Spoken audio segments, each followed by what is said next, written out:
you'll have to hold the phone. We're live now, by the way, too. You'll have to hold the phone away, not too close to the mic, because it'll get feedback. It's going to be Yeah, interesting. yeah. This will be an interesting show trying to put this thing together. We are live now, and Yes. hello everybody. This is well, it's not Wednesday, so it's not Wing It Wednesday. No, it's Thursday. I don't amateur know. hour Thursday. Yeah, amateur hour. Yeah, there you go. Again, we kind of say the same thing over and over, but I mean, after 300 and some odd shows, we're actually on show number 272, if I have that right. I mean, what all? We're starting to run out of little quotes to say. Well, we have perfected the craft on designating ourselves as being amateurs, and we are attempting to prove that here again once tonight. And Yeah. Well, and look, we may not have a big crowd because we skipped Tuesday because both you and I went to the First Church celebration of Charlie Kirk's, which was a nice event. There were, pretty good crowd of people there.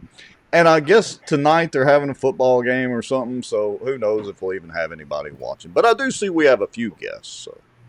yeah, they're coming in, and look, we've got a lot of content. There's a lot of stuff that has taken place. We are going to obviously talk about the circumstances regarding Charlie Kirk, and additionally, that young lady that was murdered on the train. There's some other things locally. I can't pronounce her last name. I can barely pronounce her first name, but Irina Zariski. Yeah, Um, something like that. yeah, and additionally, there's some other local and regional things that we need to talk about. Specifically, like I hear there was a big meeting in Vernon Parish, and we've Yeah. got some guests that are going to update us and tell us in regards to carbon capture, and Yeah. a police jury kind of turned tail and went an opposite direction from what I understand they conveyed to the public. Yeah. And I think you got some information regarding, man, school buses. I don't know that I'd want to ride a school bus these days. It can be a little dangerous. Hey, turn the volume down on your phone just a little bit so we don't get so much echo in, or because it's kind of going back around. But yeah, and actually, I want to wait till we come back from the break. I want to talk about that school bus incident for a minute because I want a few more people to be on to see if anybody's heard about this. And so the more people that are watching, the more people that might have heard about it and can answer us. Hey, I do want to let the Bossier City Council know that they owe us some thanks. Did you know that? Thanks. Yes. Look, Okay, do tell. I'm we all ears. we posted the Bossier City Council meeting and that workshop deal, with Richard Ray's famous little banner back and forth with uh, Mr. Hammonds, and that is at 12,000 views. 12,000. Yeah. And the council meeting itself is at 19,000. That's 19,000 people that have viewed their city council meeting across our platform on Facebook. So they need to step up their game. They don't get that many views on any of their YouTube meetings. I'm just saying. Hey, hey, as usual, we're just trying to help them out, right? They need a Well, little advertisement. and we've helped Tommy out as well. Did you know that? The exceedingly unfortunate video reel, the little vertical short video with Richard Ray demonstrating how great of an attorney our tax dollars are getting as the assistant city attorney. That video was at over 55,000 views now. See there, Tommy, we're helping you out. We're helping your reelection chances. Yeah, well, it's a little premature for him to be thinking about reelection. I think he might be going to have some problems in the future. But hey, that's what we got on tap. I think we need to go to the break. Let's work on Yeah. some of these tech issues while we're at the break, and we'll be right back. We'll do that. We'll be back, folks. Y'all know the drill. We'll be back in about 2.5 or 3 minutes. Go make you some popcorn, make you a stiff drink, call, text some friends, share this deal out. We'll be back. We're going to talk about buses real quick, and then we'll bring the guests in, or who knows, with amateur hour. Here we go. A lot of the back office on the politicians that they think walk on water, they would be shocked You know, there's an old wound from a knife in my back that just is giving me heck lately, and it's just really irritating. So I have to kind of wiggle around a little bit. And I titled it "A Shot Across the Bow of the Good Old Boys." Just, they feel helpless, they don't feel heard, they have nowhere to turn. Some Republicans as well believe that government has the answers. And let me tell y'all something. I don't know anything government does well. Nothing. And aren't there laws that say that you have public meetings so that the public can have accountability of their elected officials? As a member of the media, I'm very concerned about what I've just heard.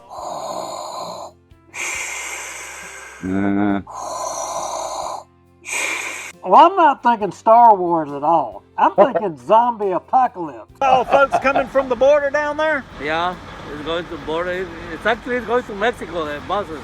Doesn't mean they interpret it the same way that I do. For instance, the Second Amendment. I take it very literally.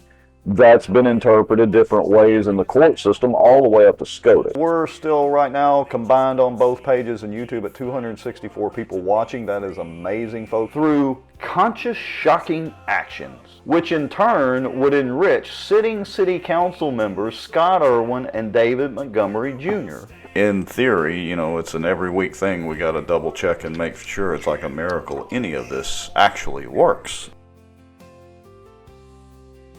This live broadcast is brought to you by the Outdoor News, fishing and outdoors for our area. Acadiana Mortgage, over 25 years in the mortgage business. Pelican Training and Consulting. Reach out to Julie Ferris. SmarterGeek, making technology easier. And folks sharing information and watching out. Now, grab your popcorn and a drink. Here we go. And we're back again. So, proceeding with our amateur hour status, let's discuss buses and then decide what we're going to do with our guests who are patiently waiting. Yeah, this is going to be somewhat difficult. So, I mean, man, this has been a rocky road. We normally do our shows Tuesday night, and thankfully, and I want to give credit to First Bossier that put together a Charlie Kirk prayer vigil, and you were there, I was there. We canceled the show to be able to go to that, and we encouraged folks watching the show to go, and I thought it was a really good turnout, and you wasn't right there, but the Pastor Brad Jerkovich came up and thanked us for canceling our show and directing folks to come to that and share it. And did he really? Yeah, I didn't see that. Yeah, he did. And so I think it was a good deal. I enjoyed myself, and I think it was much needed. In fact, I think it's needed kind of really across the country because like me, I struggled this week a little bit. I mean, I went through all of the emotions that someone could have, from anger and try. I mean, it put a lot of people to the test. I mean, how can you go through a lot of the things that have happened and not feel, the inside you that you want vengeance? And we know that's wrong, but it's human nature, right? And you got to cope with that. Oh, I'm still pissed off about it. I mean, the one emotion that I deal with really well and generally have is anger, and I'm still pissed off about it. But enough time has passed that,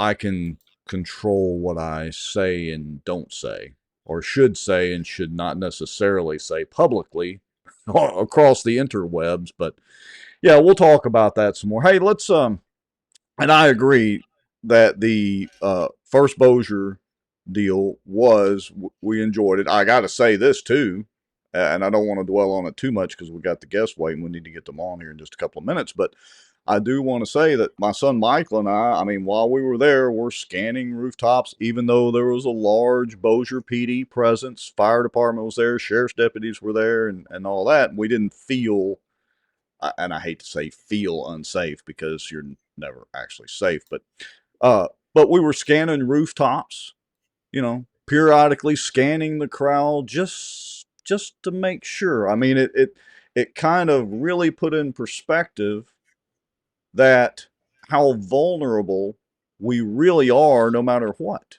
And it's like I tell people, there's a big difference in feeling safe and being safe, and you can never truly be safe, period. You know what's interesting about this, and I'm not sure exactly how. We're going to hear the story here in a second with our guest, but there is a tie-in to this Charlie Kirk thing with the carbon capture meeting that took place in Vernon Parish, and I'm not sure about the story, but we're fixing to hear it with one of these two guests.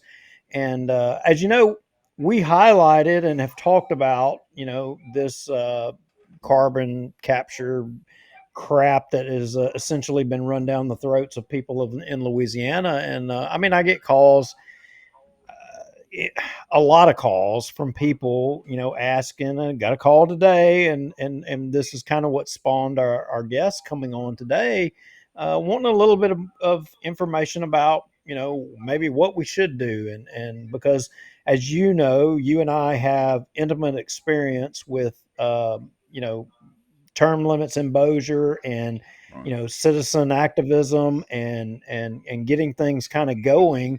And I don't want to I don't want to jump ahead, so I think we should go ahead and bring the guests in. Let's talk about it, and I'll get back to that point here in just a minute. Yeah, I agree. So, folks, y'all absolutely stay with us because this is going to be interesting. And then when we get done with them, we're going to talk about the school bus incident. And I don't know if it involves Netflix or whatever. So you want to make sure you get some more Bossier Parish School Board parents tuning into the show when we talk about that. All right, let me see if I can switch screens. Did you say Netflix on a school bus? Well, maybe it was Hulu. I don't know, but yes. Well, okay, so the bus driver was watching Netflix or Hulu on the school bus, and well, what about the kids? What happened to the kids? Well, apparently they got put out, and these were put out. Allegedly. Did they want to change the channel? Allegedly. Let me couch this very carefully because, again, I'm getting this from a parent that was involved coming through a third person. So that's why I want to see if anybody has heard about this yet. But apparently, I'm not going to name any of the names, certainly of any of the kids or the bus driver on it, but it was Bus 290, Bossier Parish bus, school system bus, full of Platt and Princeton Elementary kids on Bellevue Road, somewhere around the country living little driveway. I think there's kind of maybe a trailer park or something right there. Allegedly, this bus driver has a problem with watching according to the kids, movies on her phone while driving and weaving. Some incident happened with some students on the bus. The bus driver puts all of the kids out. In the midst of all this, one of the kids, I guess, got so excited or nervous or everything going on, has an asthma attack, which required not only the Bossier Sheriff's Department, but paramedics. And the kids had to be picked up by their parents, apparently off of Bellevue Road around country living. Now, that's the story I've got that may not be 100% accurate. I'm sure it's not. But and we don't do ambulance chasing. There has to be a political tie-in, and the political tie-in is, here we go with another instance of the Bossier Parish School Board. Okay, so the kids interrupted their Netflix, and off to the side of the road they go. Got it. Okay, let's get our guests in. That's pretty much it. Wow. All right, now that kind of makes carbon sequestration seem pretty easy. Yeah, let's see if these guys can top that. Now, Chris, to let you know, I can hear you now, so whatever mic problem you had, I think is fixed. You might not need your telephone. So y'all can hear me? I got you now. Yeah. Oh, great. All right, so hang up phones. Done. Okay. Done. Hanging up. So I'll get us going here, and my phone started ringing this morning. We were planning out, y'all just heard us drone on about what we did Tuesday night, and we canceled our show and moved it tonight. So we're thankful that there's at least somebody watching us tonight, because we don't it was unplanned and we don't normally do it. And we didn't have any plans as of just a little while ago of having any guests, but here you guys are.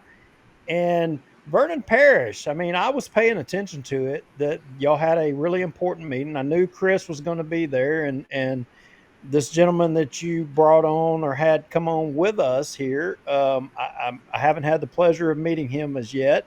And we're going to get y'all to kind of spill the beans on what happened here, because as I appreciate it, this may be a circumstance that could play out in other parishes. I mean, we could see this same exact thing happen across multiple parishes. And so, Chris, if you want to set the stage, go ahead.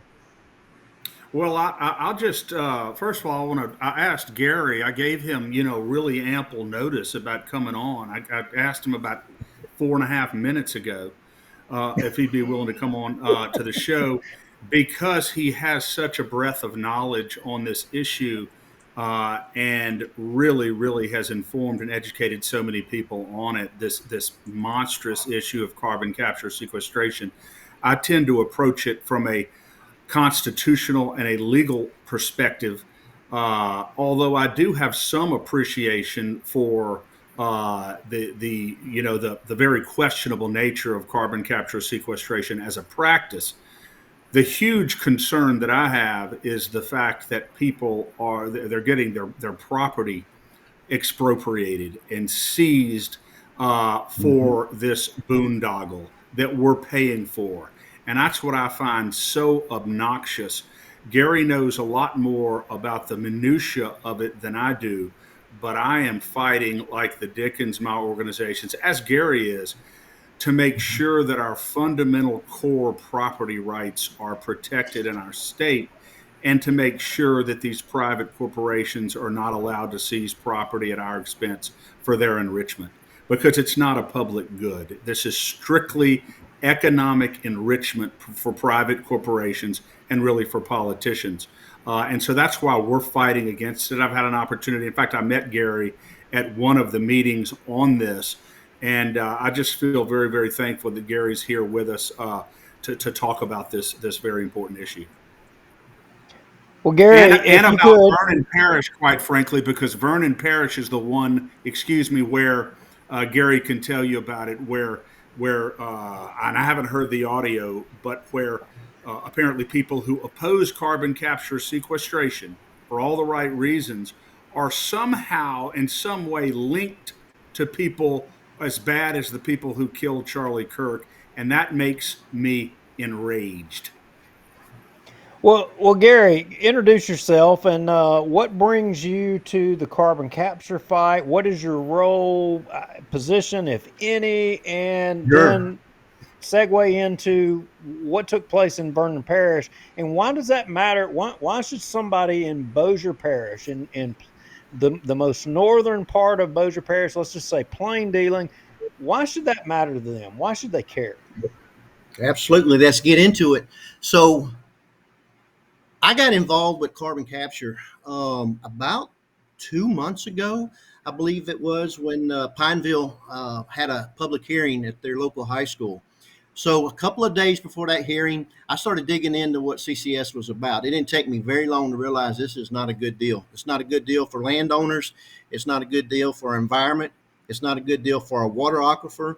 And quite frankly, in my opinion, it's unconstitutional. So I got involved with Save My Louisiana and some other organizations that if you go to Save My Louisiana, you can link to many organizations throughout Louisiana that are committed to fighting this. So anyhow, I got involved, and then we've had some public meetings here in Rapides Parish, and it's going well to get the information out to educate people on the dangers of carbon capture and sequestration. So I found out Friday this weekend that Vernon Parish was having a police jury meeting. Now, listen, what happens in Vernon Parish directly affects what happens to the people in Rapides Parish.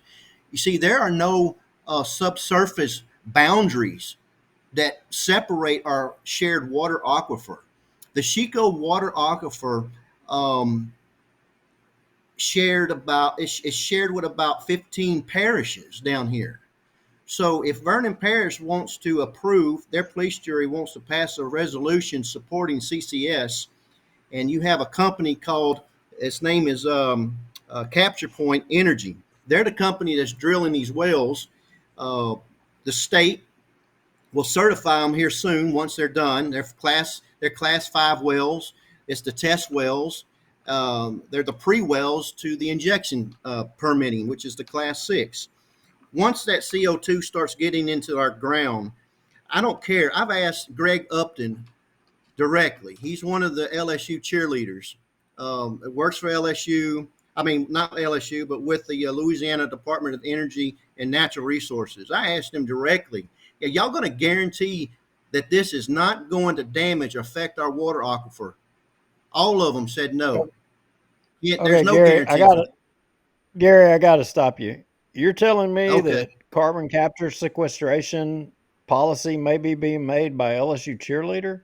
Did I hear that That's what correctly? I call them. You heard it right. You see, what happened, what's going on is Okay. somewhere within Baton Rouge, they decided to get a bunch of scientists and department heads to start going around to parishes and tell them how well and how good CCS is. And so what they're doing is they're really entertaining the police jury and trying to sway the police jury so that when these companies come in and start pitching these billion-dollar companies, and it's kind of funny when you start listening to some of these police jurymen. In my opinion, they're stepping over $100 bills to pick up pennies. But anyhow, these companies are coming in promising them, $10 billion a year for the next 10 years. We're going to give to your parish. Economic development is what? 80 jobs. So is the benefits worth the risk? No, I don't. You don't mess with life, liberty, property, and you surely don't mess with our water aquifers. Now, And so, I got a question for you, Gary, though, because I just thought of a benefit. So the former wannabe chemical engineer in me just had this thought. Sure. If it's going to potentially get into the aquifer, I mean, don't y'all want to have nice, fresh, sparkling, fizzy water with all the carbonation that's in it? I mean, come on. Yeah. Open up the spigot and we have Coke right out the faucet. Add a little sugar, add a little flavoring. Yeah. I mean, come on. They're saving you guys money. We're all good to go. But, people need to educate themselves. I can spend hours tonight with you guys on the dangers of what's coming and what Governor Landry has done to our state. Listen, Governor Landry has committed 40% of the nation's carbon dioxide to be sequestered under Louisiana. Oh, that's interesting. That is incredible. Yes. So when you ask what's going to happen up in North Louisiana, are y'all familiar with the direct air capture system that they're putting up there? It's by Heirloom. You heard of it? We've heard. Oh, yeah. We're definitely the poor Okay, good. is the ones ramrodding that. Yeah, we're definitely intimately aware of it. Well, I think that's the beginning of the headwaters up in North Louisiana, so that these other companies can tie into it through this system of pipes, CO2 pipe network that they're planning on building. So anyhow, going back to Vernon Parish, I'm very concerned. Look, I didn't go over there to attack the police. I mean, the police jury. I don't know those people. And they could be good, God-fearing men. I don't know them at all. I went over there just to speak on behalf of me as Joe Citizen. Please back off of this resolution, because once you do that, you're going to open the door. You're going out on a limb that's cracking, and you can't come back when it breaks. So I went over there to plead with them, stay with the original resolution. They wrote a resolution last August joining the efforts of those of us who are fighting CCS. They were part of the alliance. And they rescinded that resolution. They backed off that resolution Monday. And now they wrote a resolution saying that We support economic development, whether it is with CCS or without CCS. What does that mean? I mean, there's no weight to that. So, anyhow, the police juryman, the president, his name is James Tuck. He kept he had this straw man attack where the industry that was standing up at the podium, their economic development. And then there's anti-CCS in the House. So you have economic development versus anti-CCS. That's what he was calling us. And he says, people, these companies, they have no choice into capturing carbon. They're being mandated to do this. So if they're mandated to do this and they're going to push this down our throats, we as a police jury at least need to protect ourselves, and then we need to get paid. In essence, that's what he said. So I raised my hand. I didn't say a word. I raised my hand. Everybody was speaking. People were upset. Yes, they were upset. Gary, meaning the parish needs to get paid, Yeah. or the people, the taxpayers, or the That's parish. right. That's right. Okay. The parish needs to be paid. Right. So when I raised my hand and he finally called on me, and I said, sir, can you cite any federal or state legislation that mandates these companies to capture carbon? And he had no answer. He just, yeah, it's everywhere. That's what they've been talking. Look at them. They're having to do it. That's why they're here. I said, no, sir. There's no legislation. There's no federal legislation. There's no mandate. There's no state mandate, no state legislation that requires industry to capture carbon. So one of the executives came up and he says, yeah, there is. It's kind of, it's through the EPA. And then I said, no, sir. And he said, you going to let me talk? I said, go ahead. So he kind of, skirted around the policy. But here's the policy with the EPA. The EPA's policy is that if you're going to participate in the 45Q tax credits, here's what you got to do. You got to scrub carbon. Now, you can take it, you can scrub it through scrubbers on smokestacks, emissions. The only requirement for sequestration, get this, is for new coal plants. New coal plants. You ask why we haven't built any new coal plants? Because if they do, it's going to cost more money than they can afford to build the thing, because they have to sequester. That's the only requirement, and it's a policy through the EPA. There's no mandate. So when I told him that, I don't think he liked that very much. So he got a lot of heat from a lot of people. And some lady spoke up, and he didn't like it. And he said, y'all are nothing. Y'all with this, y'all don't want to hear the other side. Y'all want to just overtalk everybody. You don't want to listen to anybody. Y'all are no more. He said, y'all are no different than the people who shot and killed Charlie Kirk. Well, I stood up. I said, sir, I gave him a way out. I said, sir, are you seriously comparing those of us who are against carbon capture and sequestration to the murderer of Charlie Kirk? Now, wait a minute. He said, yes, y'all won't listen. Who is this guy? Who is this guy, and what organization was he with? He's the parish police jury. He's the president of the Vernon Parish police jury. All right, hold on. I got an absolutely important question here. So they are the police jury. They're a taxing authority. So is there audio and should be video, depending on the size of Vernon Parish, from this meeting? Yes. Does anybody know? Okay. I have the audio. All right, yeah, we need to get the audio pushed out there, because that's part. We've had a question. Miss Ruth Pope says, how do we fight this statewide instead of parish by parish? Well, you got to start at the local level, Miss Ruth. And the first thing you do is you start getting the audio and video out there of these folks saying stupid crap like that. The second thing is, I don't know why everybody calls it carbon capture sequestration, because capturing carbon is one thing, capturing CO2 is another. So these morons don't even know what to call it. That's right. Well, so exactly. Let me weigh in here. Here's my thing, and and I don't want anybody watching this. And Chris, by all means, you're my friend. You can cut me down here and challenge me. That's fine. But I would be remiss if I didn't say this. And Chris, I know you were down in the trenches, and I know that. But here we are.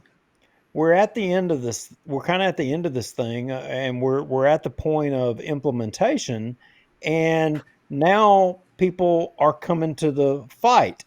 And it, from my viewpoint, the fight was back during when this was in the legislature, and codifying it being legal. That was when we really needed the fight. Now we're at a point, and I don't know if this is accurate or inaccurate, but from experience following things that have taken place, let's say, for example, in Bossier Parish, and even most recently, and y'all wouldn't know this case, but I do know of a case in Bossier where the police jury was trying to enforce a rule to prevent somebody from doing something with their property. It went all the way to the Louisiana Supreme Court, and the Louisiana Supreme Court ruled in favor of the people and the property owner in that particular case.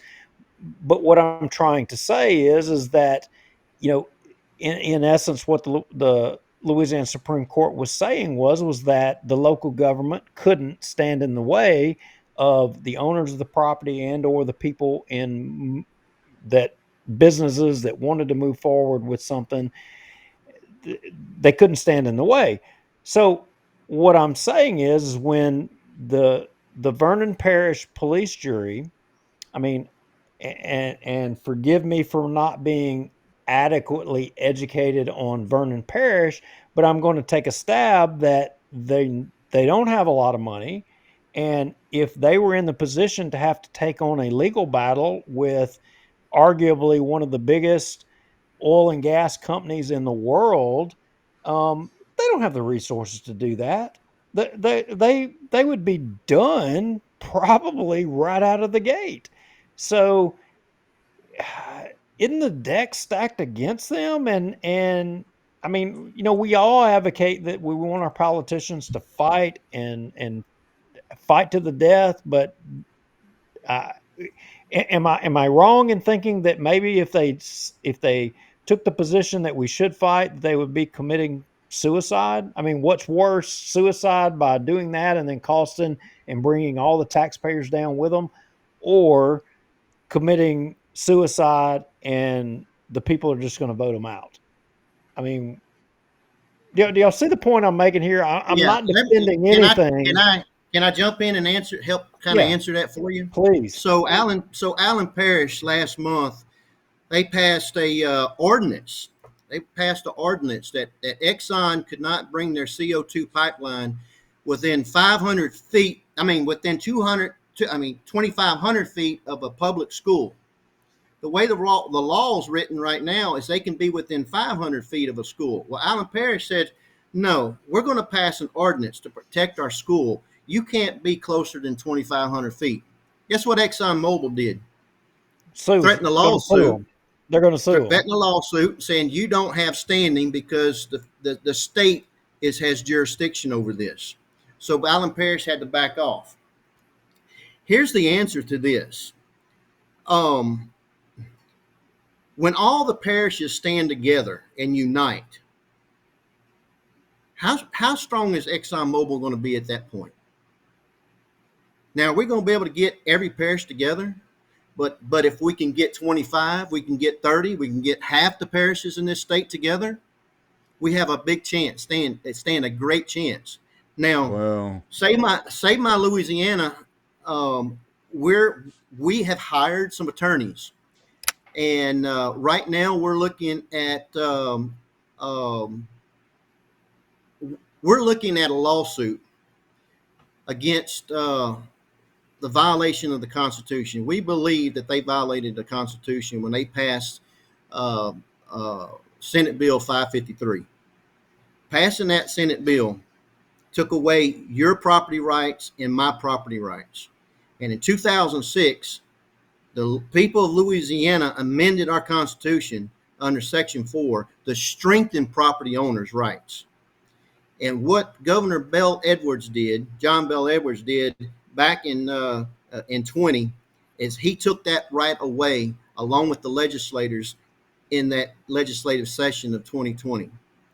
And so we're looking at legal action right now to see if we can stop this thing.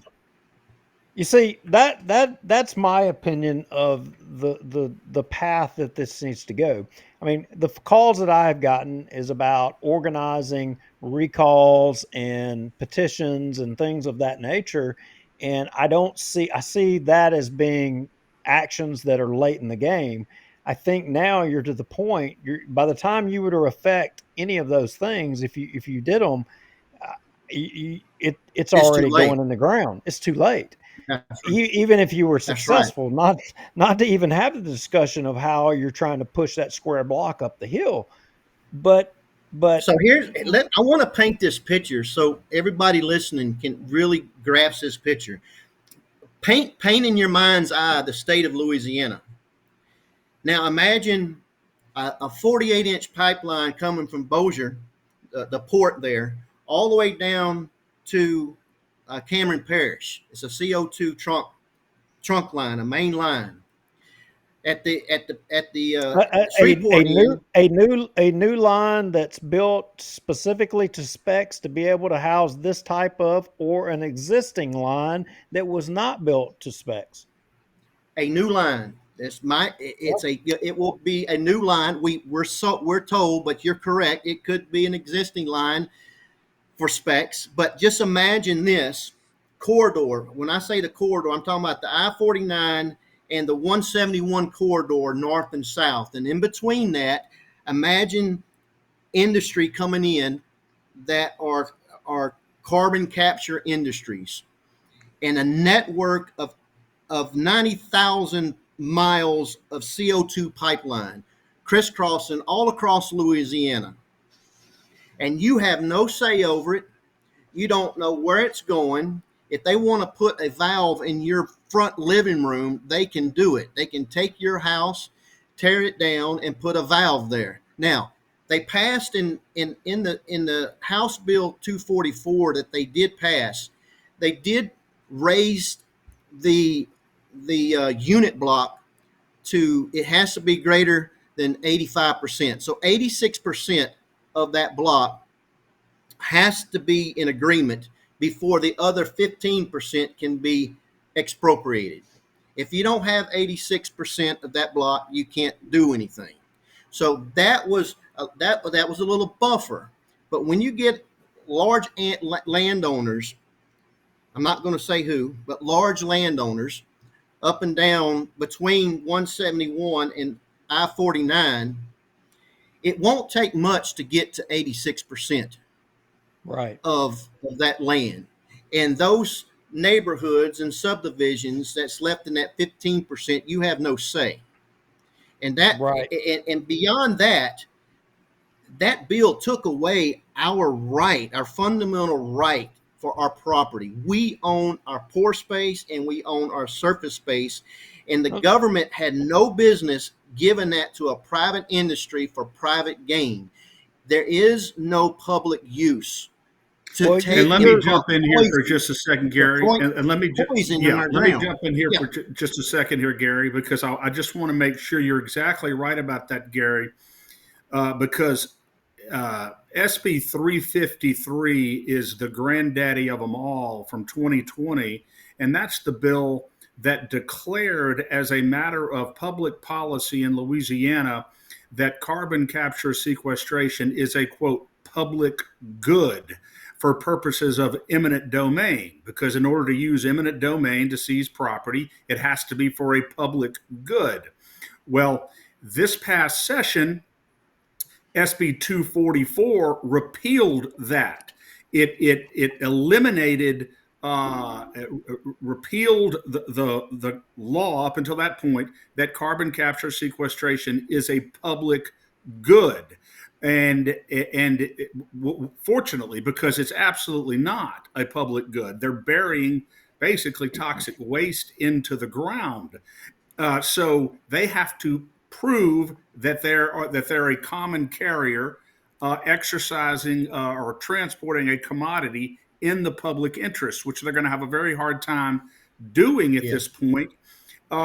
Which, if they cannot do that, then they will be violating the constitutional provision that says you cannot expropriate property purely for economic gain. And that's why I think the lawsuit that Gary is talking about has a very good chance of surviving and prevailing, because they're going to have a hard time showing that they're a common carrier transporting a public commodity. There is no public use here. There is no public utility here. They are simply burying a toxic waste into the ground permanently. Okay, let me jump in here because I want to pose a hypothetical here, because while some people think that I haven't followed this, and some people think that I'm uninformed on this, and that's fine. Maybe I am, but you guys are going to clear me up here. So let's just say, for giggles, that pumping this stuff down in the ground is not a bad thing. Let's just say that we don't have to worry about the corrosiveness in the lines and any rupture and people dying. We don't have that. There's no risk there. Let's just assume that's none of that's a risk, and let's just assume that we're going to be able to pump ton after ton after ton under every house in Bossier Parish. All of Bossier Parish, we can, and I'm saying that because that's where the majority of the folks that watch our show and subsequently afterwards are from. It's Bossier, and we can put just more tons than you can put on cargo ships ever under the ground, right? And we're going to pull it all out at some point in the future, and we're going to convert it into some mythical fuel that we'll be able to use in jets or what have you. Here's my question. Will the landowners from where that's pulled from, will they get any kind of compensation for that? No, they don't own it. Yeah. So we're going to expropriate everybody's property. We're going to pump something that allegedly is going to be something that would eventually at some point be able to be converted to a fuel if it's extracted at some point. So the argument of this is in our better end, and I know I kind of set y'all up. We're doing this because at some point we're going to turn it into a fuel. There's another, idea here. You're saying that that's not accurate, and oh, by the way, if they do it, you're not going to get anything out of it. Right. Well, all not right. only So that, but when I'm sorry. Oh, go ahead, Gary. Then I'll jump in. Go ahead. No, but the the irony of it is when I asked Greg Upton, I said, are we going to ever be able to take this out? They said no. I said, why? Because you can't. We put it in there. Why can't we take it out? The reason why they can't take it out is because it's monetized. What that means is they have assigned a dollar figure per metric ton. So if they pull that back out, it devaluates this new market. You understand what they've created? They've created an entire market for this industry, a new money system. But all you need is new legislation to change it. Now you're on to something. See, here's the thing to me is I don't buy into, and let me explain why. I don't buy into so much the dangers of the pipelines. I mean, who of the four of us have actually worked on pipelines before? I have. Okay. Gotcha. So do you understand how many pipelines there literally are crisscrossing our state that are pumping stuff that's arguably much worse, even though I love driving my truck and running my boat up and down the lake that burns 26 gallons an hour. So I'm not against oil and gas at all. but that are You and me far more neither. dangerous. All right, that are far more dangerous than CO2. And I got to say, if they're really, I'm hearing this, and I'm still kind of new into it, especially the situation in Vernon Parish. But I'm hearing on one hand it's not going to create too many jobs, but on the other hand they're going to build 90,000 miles of pipelines, which does create a lot of jobs, at least temporarily. Temporarily. The biggest problem I have is the capture of not the carbon. I mean, and if private industry wants to do that and capture carbon, let them go do it as long as our tax dollars aren't subsidizing it. But the problem I have is the property seizure. That's right. And them being able to do that. And let me just tell you, not far from Vernon Parish is Colfax, Louisiana. Why do I bring up Colfax, Louisiana? Because there was a business there, they're still there, Clean Harbors, huge company. They have been literally open burning stuff for years. I was heavily involved in that. And guess what happened to them? Pretty much nothing for decades. Literally, I can't go burn a car tire out my front yard, but they can burn almost anything they want, and the state did nothing about it. Nothing. So, and the police jury did literally nothing about it. So if you think the police juries down there in those areas, which are, don't have a ton of economic activity, are going to jump up and stop the dollar signs that are coming in, y'all got another thing coming, unfortunately. And I say that not because I'm for carbon capture. I'm really not. I really don't care about the carbon capture itself. It's that our government tax dollars are subsidizing it while they're seizing property. Yes. Sure. And the argument is, even in these meetings, we get, well, look, our farmers get tax subsidies. All these industries get tax. And that's my answer to them is, I don't eat carbon. I'm not eating carbon. I give 100%. I don't care. Our farmers feed us. Are you growing food? I'm not growing food. I'm going to the grocery store depending on my farmers. Thank God for our farmers. But I don't eat CO2. I don't. Here's another thing nobody's thinking about. Maybe you are. All right, CO2 is initially, these carbon credits started under George Bush in 2008. All right, and it was for EOR. But there's some speculation that you can pump CO2 in the ground and you can move oil and gas to a production well using CO2. That's what it was initially for. So now you're going to listen at this. We're sitting on the Austin Chalk, the Tuscaloosa chalk, the Austin Chalk. It's deep. The oil and gas is here. They're wanting to pump CO2 a mile down in the ground.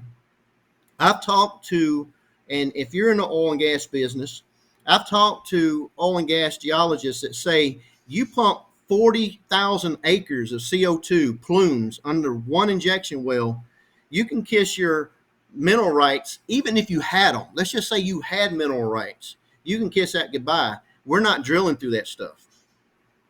We're not going through. Not only that is, there's no guarantee that when you're doing that you're not already pushing oil and gas to another unit or another block. So unless you have millions of dollars, you can go hire your own company to prove that a capture point is not moving oil and gas when they start injection. You have to go by what they say. Reason why is because everything's redacted. You can request their permits. You can request what they're doing. They're redacted. It's proprietary. You can't get information. Yet the Louisiana Department of Natural Resources, which are the gatekeepers to the permit, the Class 6 permit, depend on them to tell them whether or not that the formation is suitable for CO2. Louisiana cap, this rock cap they're talking about, geologists I talk to, is not suitable. It doesn't have four corners. So imagine your head, all right? You got four corners here, and CO2, your head's your cap. We don't have that formation in Louisiana. It's a flat rock. And so it's going to migrate north. So when you pump CO2, it's going to go in north. My only concern with CO2 in the ground is, number one, you're taking away my property rights, my mineral rights, my oil and gas, what may be under my property. And number two is my aquifer. We're in the nursery business in Forest Hill. We have over 200 nurseries in my area, and we are 100% dependent on our water aquifer. You get CO2 in the ground and it starts coming up in that water aquifer. They can't guarantee it won't. It turns into carbonic acid. And when it turns into carbonic acid, the pH levels drop and you're not going to grow anything at all. And then you're going to start leaching metals. And when that carbonic acid starts leaching metals, zinc, what's the other one? Nickel, all this stuff, these metals start leaching into our water aquifer. We're done. This is our sole source aquifer. That's one thing. You don't mess with water, life, liberty, and our property. And our state government did exactly that. And they are to protect that. And they gave it away. Yeah. And I was there and watched it, and I was there and watched it happen time and time and time again. And I can just tell you guys, and it may not have resonated up in your area to the degree that it is resonating down here, but this is becoming a massively important issue in Louisiana. Even people who don't really understand carbon capture sequestration are saying, as Rex mentioned a minute ago, why are our tax dollars subsidizing this? If this is an enterprise that will stand on its own 2 feet and is organically profitable and economically beneficial, then use your own money to do it, number one. And if it is so good and so popular, you shouldn't have to force your way onto people's land to do it. And that's, those are the 2 big issues that I have with this. And I think our legislature truly, absolutely just, let us down colossally in this past session. I know what happened in South Dakota. What just happened in our legislature initially happened up in South Dakota. And the people of South Dakota were so angry about it that they turned out 14 state legislators in South Dakota, just turned them out of office, drummed them out, elected a new crop, and now eminent domain for carbon capture sequestration is entirely outlawed throughout the state of South Dakota. And I'm not, the best political prognosticator in the world, but I do a lot of politics, and I have a pulse on how Louisiana citizens are responding to this. And this is simply a bridge too far for people. Well, let me share one thing with you guys. We had a 2.5-hour meeting, a face-to-face meeting with Governor Landry last week. And he told us, give me 30 days. Okay. He says, if you don't want CCS, it won't come to your parish. That's what he told us. He said, give me 30 days. Let's see how we can work this out. And this week, I don't know if we have 30 days after what Vernon Parish did. Because we let them know, give us 30 days. Don't do this. Let's see what Governor Landry is going to do. Now we're waiting on the governor to act, and we hope. It was a week ago, right, Gary? It was a week ago. It was a week ago that y'all met with him, right? That's correct. That's correct. He's pushing industry, he's pushing economic development, and he's pushing it at all costs. I asked him, why did you plant your flag on this industry? Because you have just sold our property for these companies to come in and take it. So he says, give them 30 days. So I'm asking police the juries across the state, slow it down. Don't get yourself out on these limbs and promise your citizens and your parishes that these billion-dollar companies are going to come in. If they come in and you start giving tax abatements and pushing this industry into your parishes, not knowing what the ramification is going to be in 5 years, 10 years, and you're going to be stuck with this mess, and your taxpayers are going to be holding the bill. What happens up in Bossier when Heirloom goes out of business because this climate hoax is what it is, this climate change hoax? What's going to happen up there when Heirloom goes out of business because nobody's buying carbon credits? That's all that is a carbon credit manufacturing. Well, I company. can. That's all they're doing. I And can. so what happens to the residents up there? They're going to be stuck with that bill, with Yeah, that piece of junk sitting up there. exactly, because it is the port who is subsidized by taxpayer of Bossier, Caddo, I think, and DeSoto tax dollars. All of that is subsidized by that, and the ports are out of control, and it's not just in Bossier; it's across the whole state. That's right. We highlighted the fact that there was legislation that was passed, and to his credit, a Democrat, former mayor of Shreveport, brought it to the forefront and opposed the bill a couple of years ago, enabling these ports to have unfettered ability to go forward with these types of things with no checks and balances. It don't matter what the police juries, it don't matter what any municipality, city government has to say. These ports have gotten the legislative ability to move forward. It don't matter who.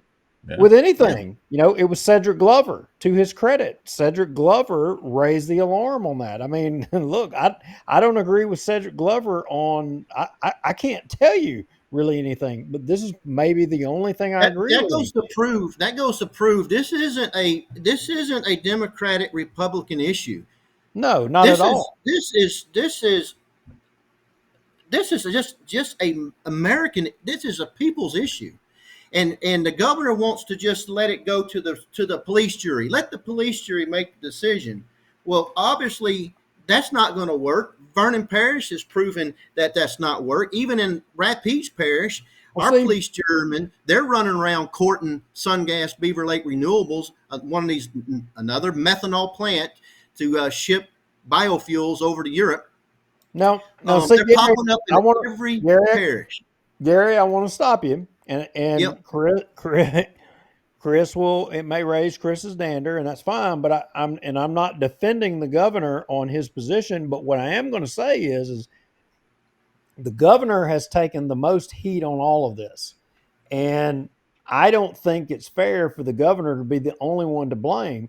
I haven't heard enough blame being laid at the feet of the legislators, because they equally, while the governor has his responsibility for signing any of this into law and well maybe helping to usher it through actually the Governor Landry didn't sign this into law at all.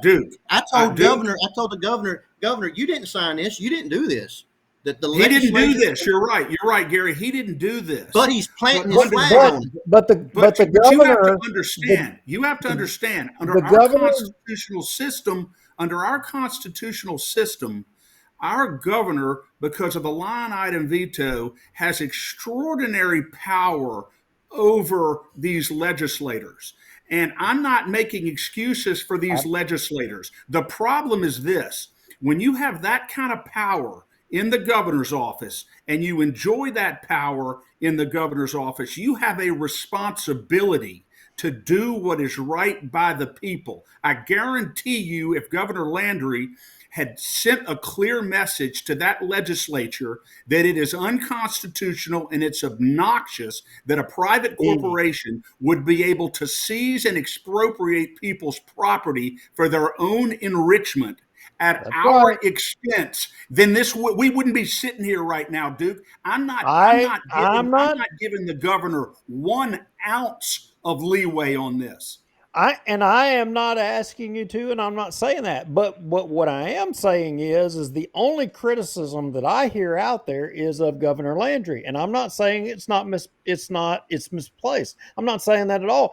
But what I'm saying is, and not enough criticism has been levied on these legislators who enabled it. And I'll say we've been naming them by name, Duke. No, I've been going to parishes all over this state talking to people about what their legislators are doing. It's all over our social media. We have, but the problem is we're trying to kick these people out of office. The problem is, and we've all got it on the alert system now, but the problem is we're Johnny come lately to it, all of us. That's the problem. It's the genie's out of the bottle, and the genie's got a lot of cash, our cash. Not everybody. Chris, to his credit, and his group have absolutely been calling the legislators out. But case in point, we've got a U.S. Senate race coming up, and there's a distinction between the candidates on this issue. And I'm just saying, boy, I only hear a little bit of discussion on that issue, and some candidates were full throated 100% in this thing. But yet, you only hear certain criticism. I mean, it's like our interest in politics supersedes what's in the best interest of the citizens. And there is criticism that is warranted to be made against some people, but it's not being made, and it's because we want to make sure that our candidate is successful, and not enough criticism. And it's not at you, Chris, and your Look, group. I know what you're saying. Y'all have carried Let me your say, water, no doubt. I will say it out loud. Mike Johnson, I am disappointed. And I voted for Mike. I'm talking about Speaker Mike Johnson. I'm talking about the guy who is 3 heartbeats away from the president.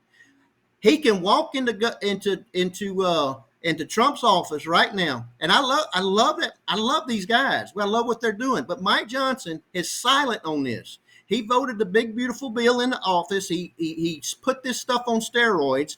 Now he can go into Trump's office and say, "Sir, we need to end it right now. My people's land is being stolen from them." That's what the call should be.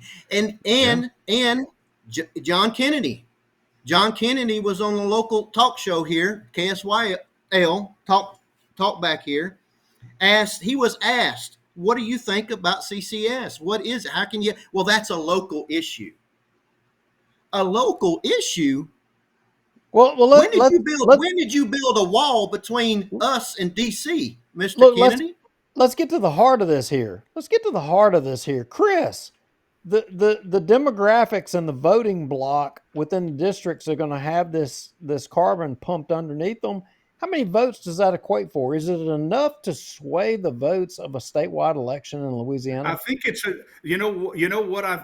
why I think it is. Even if the people who are directly affected are not a huge percentage of the population, Duke, I think Louisiana citizens are smart enough to be able to look at something and say, you know what?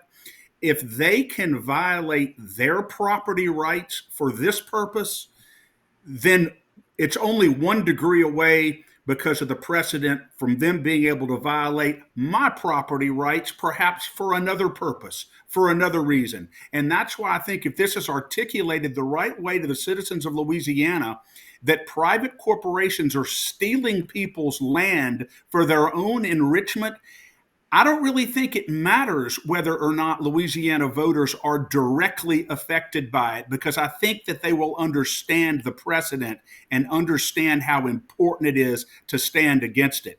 And that's why I think, but that's a great question. I don't know. Gary would be in a better position to answer the people whose land will be directly affected by this. But I believe the issue in principle is a much broader one than that. See, I have in the back of my mind, I've had this hypothesis. I have had this hypothesis that the reason that our legislators and different politicos are dismissive of consequence of this thing going here is because in the areas that it's going to affect primarily are not a voting block that can be consequential in a statewide election. That's my hypothesis. And, and that in future elections, places where, the populations that maybe could affect the outcomes of elections, they're going to be indifferent about it. I mean, and I'm not saying that's why one of the reasons that we have focused on CCS. I mean, we have pushed this thing out here trying to make people aware of it and understand the consequences of this. And they need to understand that, a lot of people in Bossier, you're not going to have to worry as it is right now about, carbon being pumped under your feet, but it's with your tax dollars that the port is capturing and trying to pump it down in Vernon Parish. There is a connection there. Yes. But the political calculation, I think, is that, there's only going to be a minority of people that are going to be adversely affected in the short term, and that won't hurt anybody, politically, election wise, in the long term. That's just my 2 cents of thinking about it. I think you're right, and I believe that's the opinion we have here. That's why they hit West Louisiana, rural, poor parishes, low population, large landowners, large timber tracts. All right, so all right, let's and we'll start wrapping up, or we can go all night. Doesn't matter to me. But let's shift the focus a little bit as to what we can do. Obviously, to get the message further out there to people, because I think if you go ask the average person what they know about carbon sequestration, they're going to be like, "What?" So I think we've got to figure out, obviously with our podcasts and all that, but we got to figure out a way to better get the message out of there. And two, you start at a grassroots thing. You start, like y'all are already doing, start showing up at the meetings, start videoing the meetings, start audioing the meetings. I mean, it's not like we don't have free platforms to put these guys on notice when they say, pardon the phrase, when they say dumb shit. Put them on notice, put them on blast. Mm-hmm. That's how you get their attention. They don't want to look like fools. I promise you. Well, think about it. We're just a small little grassroots effort with a few parishes, 5 organizations, Facebook posts. Do you really think the governor took 2.5 hours out of his time to come meet with us because we're not rattling his chains right now? Right. Oh yeah, no, I'm not saying you're not doing it. No, I'm just saying we got to. My point is, we have their attention, and they want to stop us where we're at right now, and that's in West Louisiana. But right, you got to get the people. You got to get the people riled up. You got to get the pitchforks and torches out. Well, but wait a minute. I'm fixing to summate the problem here, and Gary, I met you tonight. You seem like a wonderful person, and I'm proud of the fact that you are in this fight. And I'm fixing to use you as an example. And please, the next time you see me, you got a free shot. You can just punch me. That's okay. I'll accept it. I take constructive criticism all day long. I'm going to use you here. I'm admitting it to God and everybody right here. I'm fixing to use you in front of everybody. But before this, and I may be totally wrong here in what I'm saying, but what have you done politically? This is affecting you, obviously. Where have you been on other issues before this one? Have you been involved? And I'm making that point, and I'm just saying because my problem here is that people don't get involved in things until it directly affects them. I know Chris. I've known his family and him for, good Lord, forever. And they have been at the tip of the spear on trying to fight for limited government, good government, and on behalf. And unfortunately, the majority of our population of people, they don't give a damn about what happens until it directly affects them. Directly. No, you're right. And I'm that's guilty. The problem. This fight was in the legislature last year 5 when years Chris ago. was down there taking the spear. He was the one. Anyway, that's my rant. I'm going to shut up now. No, Duke, you're right. That's true. And listen, that is true, Duke. And I've learned a lesson from this. Yeah, we did learn a lesson. And all I can tell you is this, and I think this is a good measure of the effectiveness. These legislators who supported carbon capture sequestration, I'm telling you now that they are feeling the heat in a very, very significant way. And our goal, you talk about what we could do to get things done. We are going to make absolutely certain that every voter in these districts knows exactly what these Republican legislators did. And I would not be surprised if a substantial percentage of them are not reelected. I think most of them are going to be involuntarily retired, number one, because we're going to make sure that happens. And number two, Duke, I agree with you 100% that most people don't care until the water is rushing into their own front door. But I do believe that if we can get the word out to voters that private corporations are taking people's property for their own benefit, when people go vote, that is something that they care about.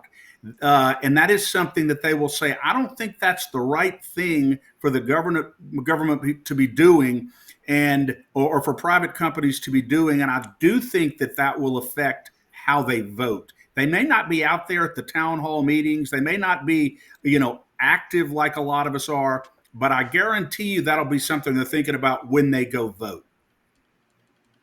I agree with that, but again, it goes back to my point. You're perfectly correct, Chris.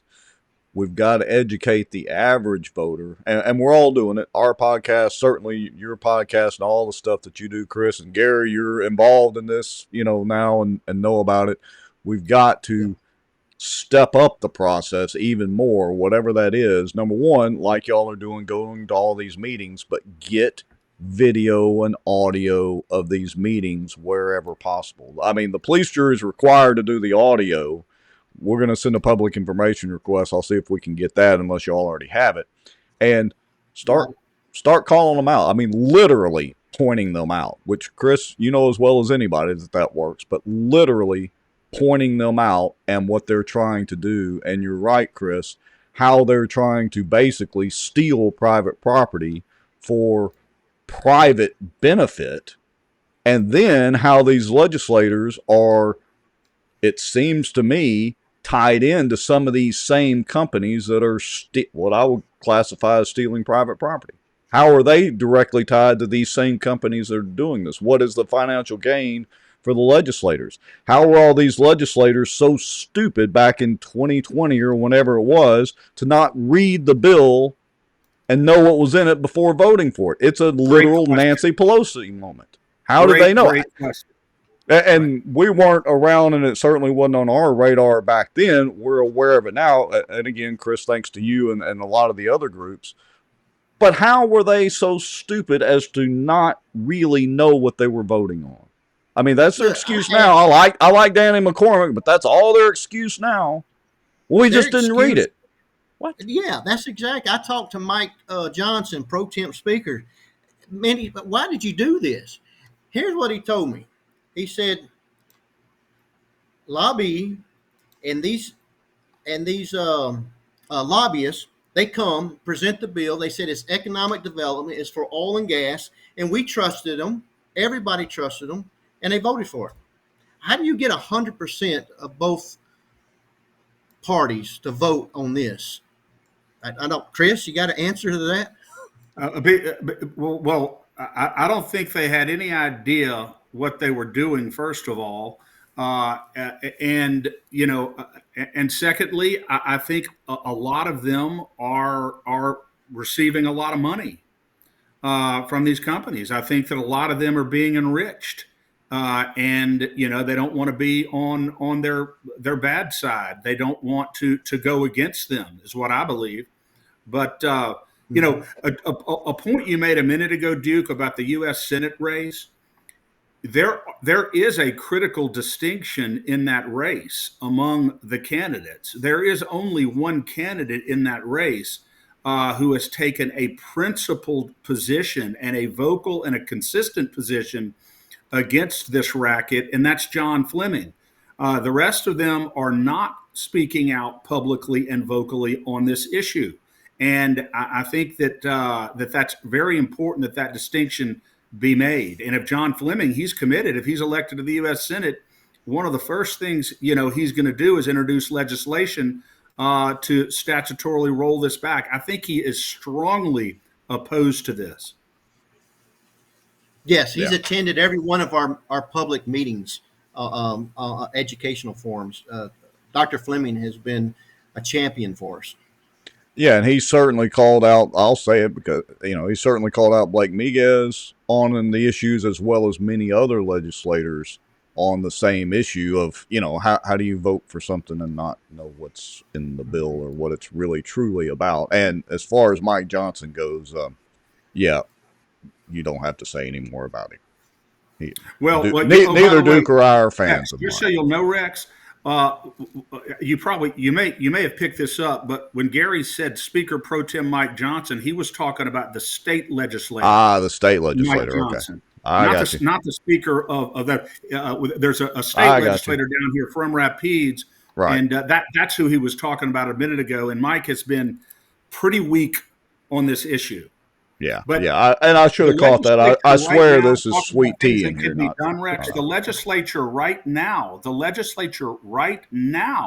could demand a special session and go into session right now and roll this back if they wanted to. They could do it right now. All right. Hold on a second. Well, they could, Chris, but couldn't we end this with Speaker of the House Mike Johnson bringing something to end some subsidization from the federal government? Amen. Yes, he could. Yeah, just follow Lee Zeldin. Lee Zeldin is pushing it through the EPA. He's about to end carbon as a pollutant. I'm just waiting for any day that Lee Zeldin says, okay, carbon is no longer a pollutant, and it's over. So, in summation, I think the best course of action on this for the folks, is that, probably, I hate to say it, and I hate to use lawfare, but I think that's to try to delay is the best course of action, because you're not the people wanting to do recalls and all that. I mean, I totally understand that, but if you give me just allow me to jump in on this. Look, I'm retired Air Force. I am truly Joe Citizen. And Duke, like you said, forgive me, I don't pay attention. This affected me. I saw it. It was going to affect not only me, but the future generations, my grandkids. I jumped in. And now I'm seeing an animal that is very ugly. And so I'm late to the game. But let me say this. Yes, we're moving forward with the lawsuit. Yes, we have hired attorneys, but I can't do this by myself. The guys that's around me, we don't have the funds to do this. It's going to cost $100,000 just to file the lawsuit. And so we created Save My Louisiana as a nonprofit. It's a 501c4 organization. So that we can, I hate to say it, but we need money. I can't do this on my own. So without the people donating to Save My Louisiana, and listen, it's going to be transparent. Chris, it's transparent. You're going to see where every dime goes, but this is only to fight carbon capture and sequestration. When that's over, it's over. This is not going to be a campaign that's going to continue forever. We're going to fight it and we're going to end it, and it's going to be over. But I can't do it out of my pocket. Yeah. Yes, we need help. I agree 100%. And then we're going to continue and make sure that the people who didn't stand up for us are retired from public office. That's my commitment. That's our commitment. Well, that's a good commitment. We'll make sure I'll find you on Facebook. Gary, does y'all's organization have a website up or anything yet? It does. Or a Facebook page? Yeah, it's SaveMyLouisiana.org. Okay, so I'll make sure and put that in the comments here in a little bit. We'll share it out on our Facebook page and all that. Let me say one last thing, all right? Because, all right, guys, I think I'm hearing from you. I believe we're all believers in Christ. Okay, and I hate to have an enemy. I don't want an enemy. I do not want enemies, and especially with the the Vernon Parish Police Jury. My desire is to see every one of them a brother in Christ and in heaven. Okay, I don't want to fight these men. But what Jim Tuck said is unacceptable. He needs to apologize to his constituents. He needs to apologize to the people that he said that to. And I'm going to leave it at that. And I pray he does the right thing. And I'm not going to hold anything against the man. I don't know the man, but I know he's getting a lot of heat for this. And Jim, that's all I'm going to say. You said Tuck. Jim Tuck, not Jim Guy Tucker. Jim Tuck. No, James Tuck is the president.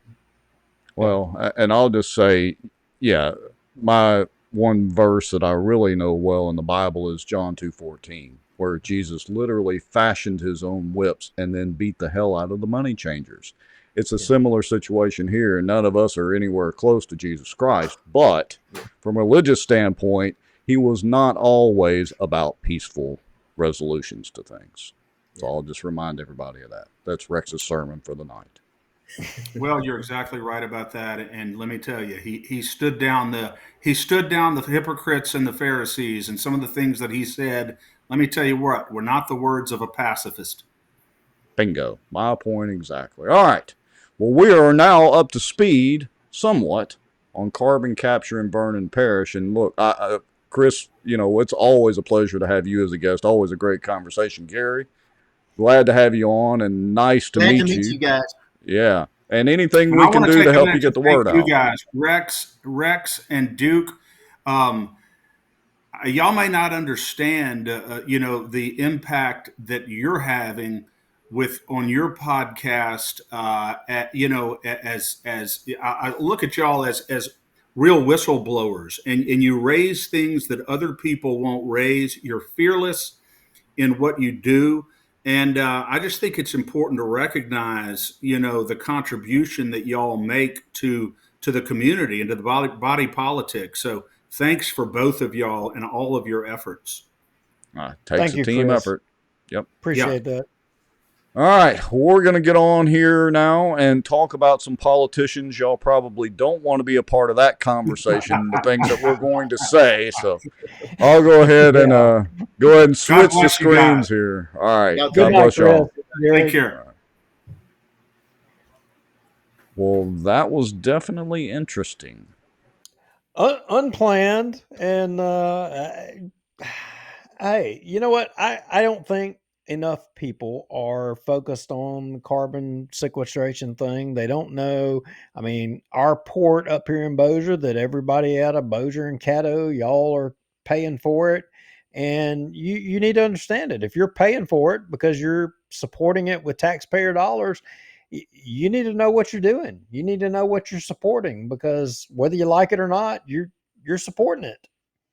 Yeah, I agree. And, that kind of, oddly enough, has turned out to tie in to the very first thing I have on our list that we were going to talk about, which is, are we at a turning point? And really, of course, that was in the context of the whole Charlie Kirk situation.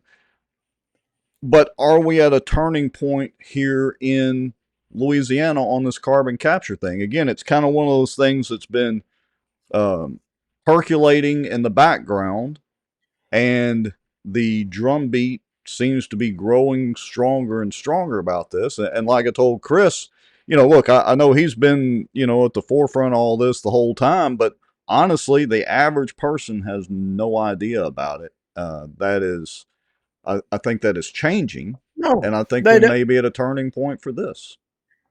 Yeah, and the bottom line is here.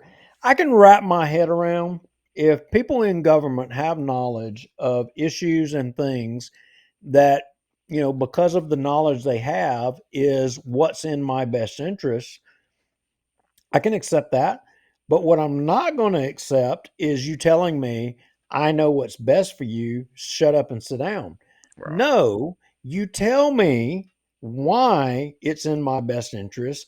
I mean, you serve me, I don't serve you. That's not how this works. If it's in my best interest, it's your job. You chose to do it. It's your responsibility to explain to me why it's the best course of action for me, or why we need to do this. That's the way that's supposed to work.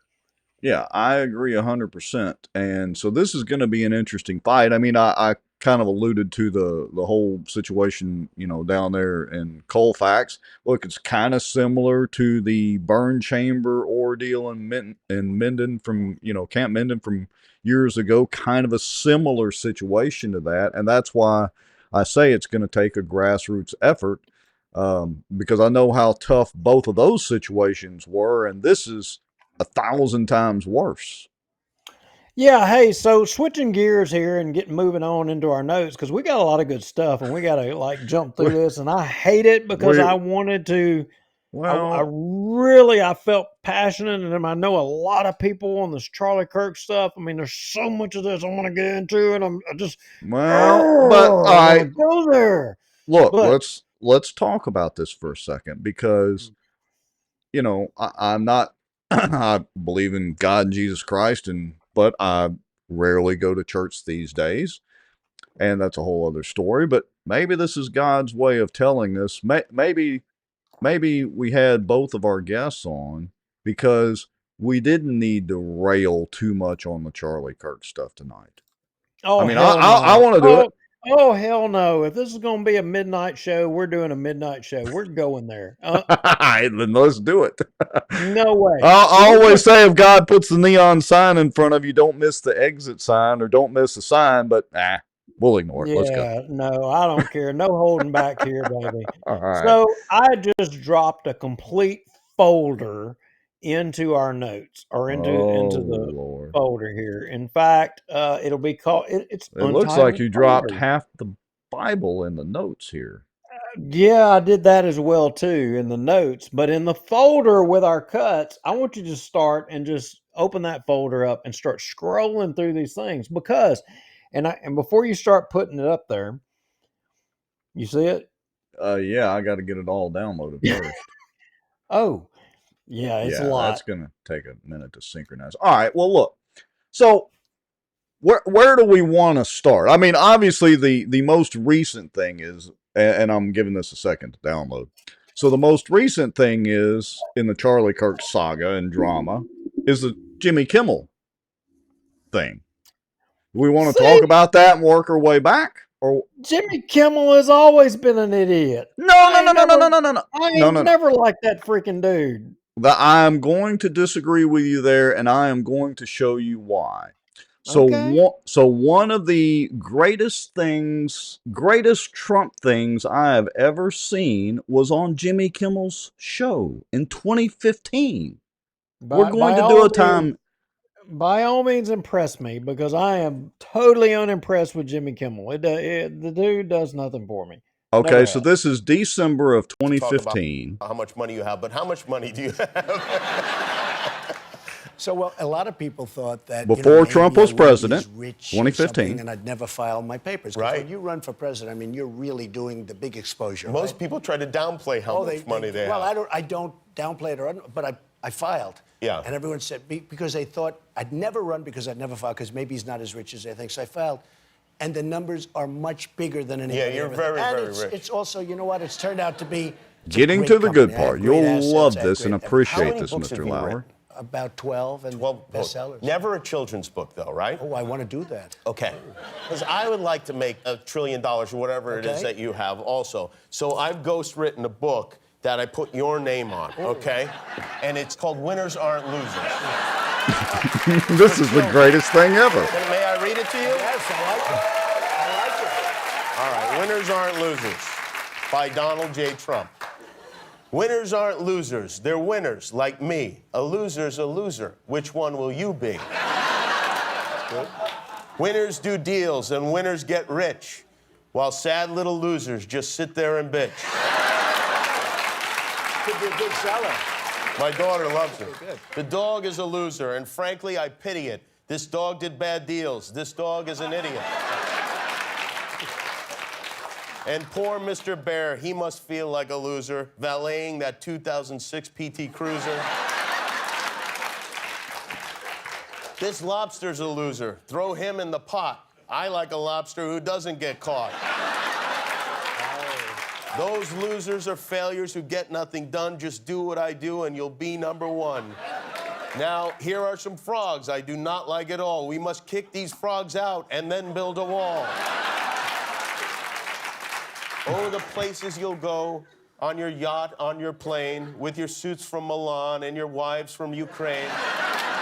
Oh, the buildings you'll build, oh, the wealth you'll amass, oh, the people around you all kissing your ass. There are two kinds of people. Which one will you be? A loser like them? Would you like to finish? Or a winner? Like me. Donald Trump, everybody. Thanks for coming. We'll be right back with music from Gary Clark Jr. Now, I showed you that, and to show everybody and remind everybody, because I love that video. It's literally one of the things that caused me to really, really get behind Trump. And I say it sounds crazy, but I was like, that's great. All right. It's to point out the hypocrisy of the left. I don't know what happened to Jimmy Kimmel, because he used to be funny. He is funny sometimes. But I don't know what happened to him to go so far left, because it wasn't just the comments that he made about the Charlie Kirk killer and everybody on the right, essentially. It's that he does that consistently all the time. It's not that he makes jokes about the president, whether it's Trump or Biden or whatever. It's that, I mean, he does it during his monologue, not as a joke. So, he went from that video, that skit, which was great, to the point where he is now, which is canceled by his boss at ABC. Bob Iger, that Disney guy. I'm unmoved. Bye-bye. All right. Well, maybe you I'm will sorry. prefer this one. I'm sorry. I mean, adios. All right. Well, Hit the road, Jack. maybe you will appreciate this clip. We just saw this. Jimmy Kimmel just released this one on YouTube. Oh, look at it, fellas. You crying, boy? We will go back down to McDonald's and get you a hamburger and some French fries. You little sissy boy!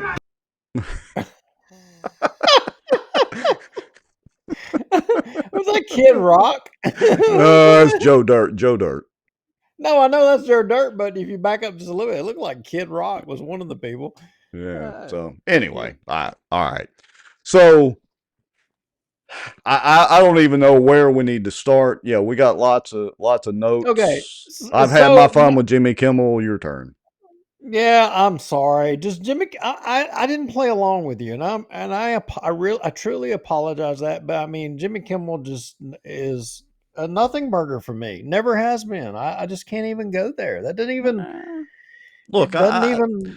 Some people don't watch, a lot of Hollywood because they gripe about this Hollywood actor or that one in their politics. Look, I could never watch another Rambo movie, which, those movies and Rocky movies were defining points in my childhood, if I agreed 100% with Sylvester Stallone's politics, because he is not the most pro-gun person in the world, oddly enough. So, I hate that Charlie Kirk had to get murdered to be one of the, pardon the pun, the major turning points in our country, most recently politically and in a long, long time.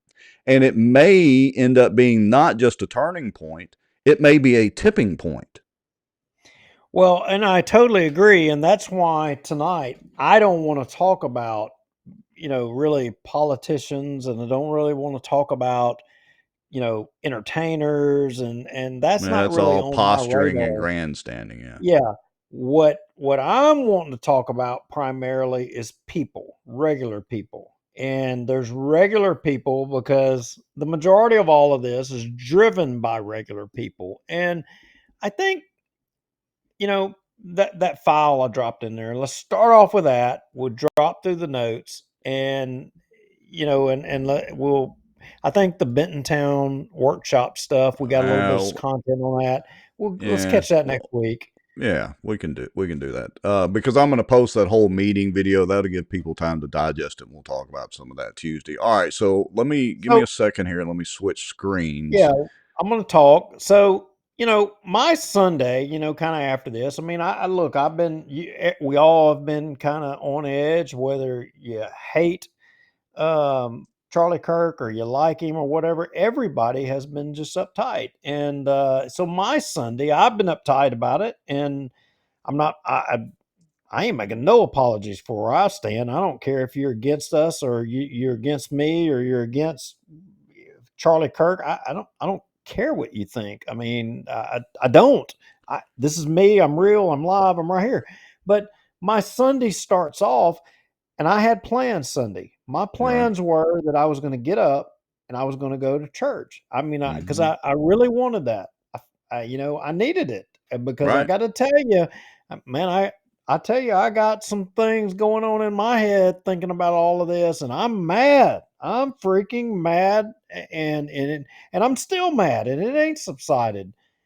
But I'm planning on going to church, and first thing out of the gate, as soon as I wake up, my phone's blown up. And my phone's blowed up, and somebody's saying to me, they're saying, why the hell has the Bossier Parish Police Jury or the courthouse, why are they not flying the flags at half staff? Because as you know, Donald Trump ordered, all the flags to half staff till Sunday night at dark.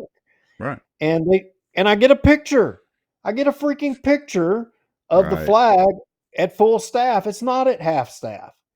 And so then I'm even madder, and I'm like, okay, you know what? Ezekiel 33. I need to. That's my cue. I got a job to do. My job is I need to go sound the horn, right? So what do I spend my day doing? I spend my day going Being a around photographer. being a photographer and checking government buildings all around, right? Well, guess all right. what I find when I get to the courthouse? Well, I have a picture of it, so let's put it up on the screen right now. Okay, so that is what day was this? This was Sunday morning, bright and early. Okay, yeah, that's right, because you sent me a text message. So that is the real-time picture of Sunday morning, right? That's right. So you know what? The alarm that was raised to me by the person, well, they took the picture off of like Google Maps. Well, let's have a little tech lesson real quick. We won't call the person out, but let's have a little tech lesson real quick for the folks watching. Google Maps, when you go to Street View or you go to Sat View, any of the mapping services are not real time, people. They're not real time.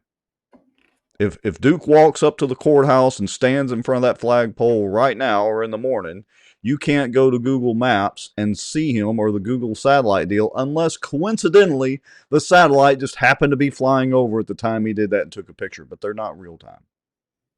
Now, these pictures were real time as of Sunday morning, correct? That's absolutely correct. So you know what? I was aggravated, but I said, you know what? It's a legitimate thing to go and see, where everybody's at. So the police jury, the courthouse, they got theirs right. So we'll just go through the pictures one at a time. Yeah, Go to the next one, and I'll try to name them as we go. Yeah, I'm just going to start randomly bringing them up here. There's the post office in Benton. They got theirs. They're respecting the president's orders. All right, let's see. Hold on. City Hall of Benton. Town of Benton. They're respecting it. All right. Benton Fire District. Yeah. How about Bossier Parish CMS and Benton Fire District 4? They're respecting it. Yeah. Benton Elementary. Yeah. Yep. Okay. So let's keep dragging a few more in here. Now, do you know where that's at, Rex? That ought to look familiar. Yeah. I'm trying to picture. Is that the Cypress District? That is the Cypress District. And interestingly, when I got out of the truck, there was a gentleman who obviously works there. And I was stepping out to take a picture, and he was kind of standing there, and he was somewhat kind of like wanting to apologize, and he'll fix it. And he really didn't know. He was just kind of he didn't want any problems. And I said, don't apologize. You've got no reason to apologize. You've done nothing wrong. Yeah. And on the contrary, you've done what was right. So interesting story there. Yeah, so let's go on. All right, that I recognize is over there around Caddo Parish. Downtown Shreveport. After I made a few rounds in Bossier, I was like, okay, well, I'm not really having any luck. Went downtown Shreveport, and they got them at half staff. All right. And this still looks like downtown. Uh-oh. That doesn't look like half flag. Uh-oh. Uh-oh. Now this is the Caddo or the Shreveport Chamber of Commerce. Obviously, the Shreveport Chamber of Commerce, they're not recognizing the orders of the president. So, Well, but let me ask this question. This is a serious question. I mean, I know and remember some of the, ways that you treat the flag from being in Boy Scouts and all that, but what is the protocol for when the president issues a proclamation? The flags would be lowered to half staff, or the governor does it because the governor has the power to do that under that's state right. law. What is the protocol to make sure that everybody gets the message? Does anybody know? I don't know about the protocol for that, but what I do know is when they order it done, it's supposed to be done. Right. Yeah. I mean, look, I'm not cutting them any slack. I just legitimately do not know what the logistics are on that. How they make sure that everybody gets the message. All right. This looks like near the federal building downtown. Yeah, it's right there by the federal building. That's more of a Caddo Parish Shreveport city government. I can't remember. That may be the Second Circuit Court of Appeals right there. Yeah. And then you got the Caddo Parish Courthouse. They were recognizing it as they were supposed to. All right. Let's see what we got here. Now there's a reason I took that picture right there. I want you to zoom in real close in the left corner of that white thing right there. And what does that say in that white corner right there? The top corner, Bossier Utilities, Wagner. Wagner. Who the heck is Wagner? Bossier That City name is Bossier. familiar. Is that the company formerly known as Manchac? It's kind of like Milli Vanilli, right? Formerly known as Manchac. Well, I wonder what their flag was like at the water department. Yeah, that's a good question. Guess? Well, does Wagner recognize the president of the United States, or do they take a different tack? Oh. Is that Shazam? That's the same flag. That is on the property there of the city of Bossier, and Wagner sign right there at the beginning. Obviously, they don't recognize the president's orders of the United States, apparently. Well, or they didn't get the memo. One of the two. Either way, they didn't get it. Maybe it's in their contract that they only have to abide by the mayor of Bossier City. So I don't know. Well, hey, look, Bossier City, they got the flags all at half staff there. But in all fairness to Bossier City, they just had the 9/11 memorial, yeah. I think, on that Friday. So, it wasn't like it would have been zero excuses for not having the flag right. Right, correct. And there's the other flags on the other side of the building. And let's do one more picture. Looks like one of the schools. What is that? Benton Middle School, maybe? Benton Middle School, but you need to go through some more because there was some problems in South Bossier. Now North Bossier, I mean, all the schools seem to be in compliance. In fact, just scroll through them fast. In fact, even the school board office, they had their flags and had them at half mast. We haven't got to that picture yet. Well, hold on. I'm randomly trying to grab them here. I'm sorry. That's okay. That's First Guarantee Bank is doing it. Yeah. We grabbed them. All right, let's see, and we'll get to Sun City and all that here in a second. Let's see. Hold on. All right, there's Legacy Elementary. Looks like they're in compliance. Let's see what else here. Bossier Parish EMS. There. Yep. All right. Swan Lake Road. It's taking me a second to drag these in. Bear with me. What is that? Fire station. Fire station. Road. Yep. Okay. They have theirs lowered. All right. So let me get rid of those pictures, and then we'll go to some of the others that look like they might be from Sobo and what you were referring to, or wherever they are. Let's see. All right. There we go. Fire. South Bossier EMS and fire. They got theirs. They're in compliance. Good job, guys. Yeah. Okay. Another fire station. Oh, it looks like pretty much all the firehouses are doing what they're supposed to do. Yeah, well, no, not Uh-oh. so fast, Dano. Uh-oh. Up Wait. Parkway High School. Well, they don't have any So, flag at all. yeah, isn't that interesting? Parkway High School, they just said to hell with it. We just won't have a flag up at all. Or maybe, they're high achievers that they take it down because they can't maintain it. But there was an order to fly the flag and to fly it at half mast. All right, here we go. I think that is one of the elementary schools down there in Sobo. They got theirs at half mast. Yeah. You got let's see, isn't that that's not the Catholic church down there off of Barksdale Boulevard. I think they got theirs at half mast. Good job. Whoops, hold on. Gotta make my mouse cooperate here. Uh-oh. No Is that flag. Elm Grove? I think that is another one of those Sobo ones. Just said to hell with it. We're just not even going to show any flag whatsoever. All right. Fire station in compliance. Shady Grove Fire Station. There you go. They got theirs. They're good job, guys. Shady Grove Community Center. Flying it tall to the top. For some reason, Shady Grove Rec Center there, they decided they're not going to respect it, and they didn't do it. Is that the same? Which rec center did we go to for that town hall meeting? That would be it right there. Ah, okay, yeah. So I don't know what's up with that, but who knows? Elm Grove, no flag at all. No flag at all, except the painted flag on the building, I guess, is kind of halfway up the flagpole, but that doesn't count. That doesn't count. Let's see. Got the church there. They're in compliance. Bel Air Baptist, they're on the stick. Yeah. Uh-oh.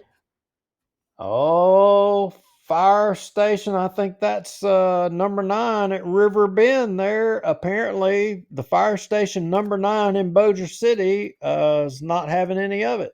Uh-oh. You're going to have to call some of your old fire station buddies there, Mr. Lowry. Tell them to keep on the stick.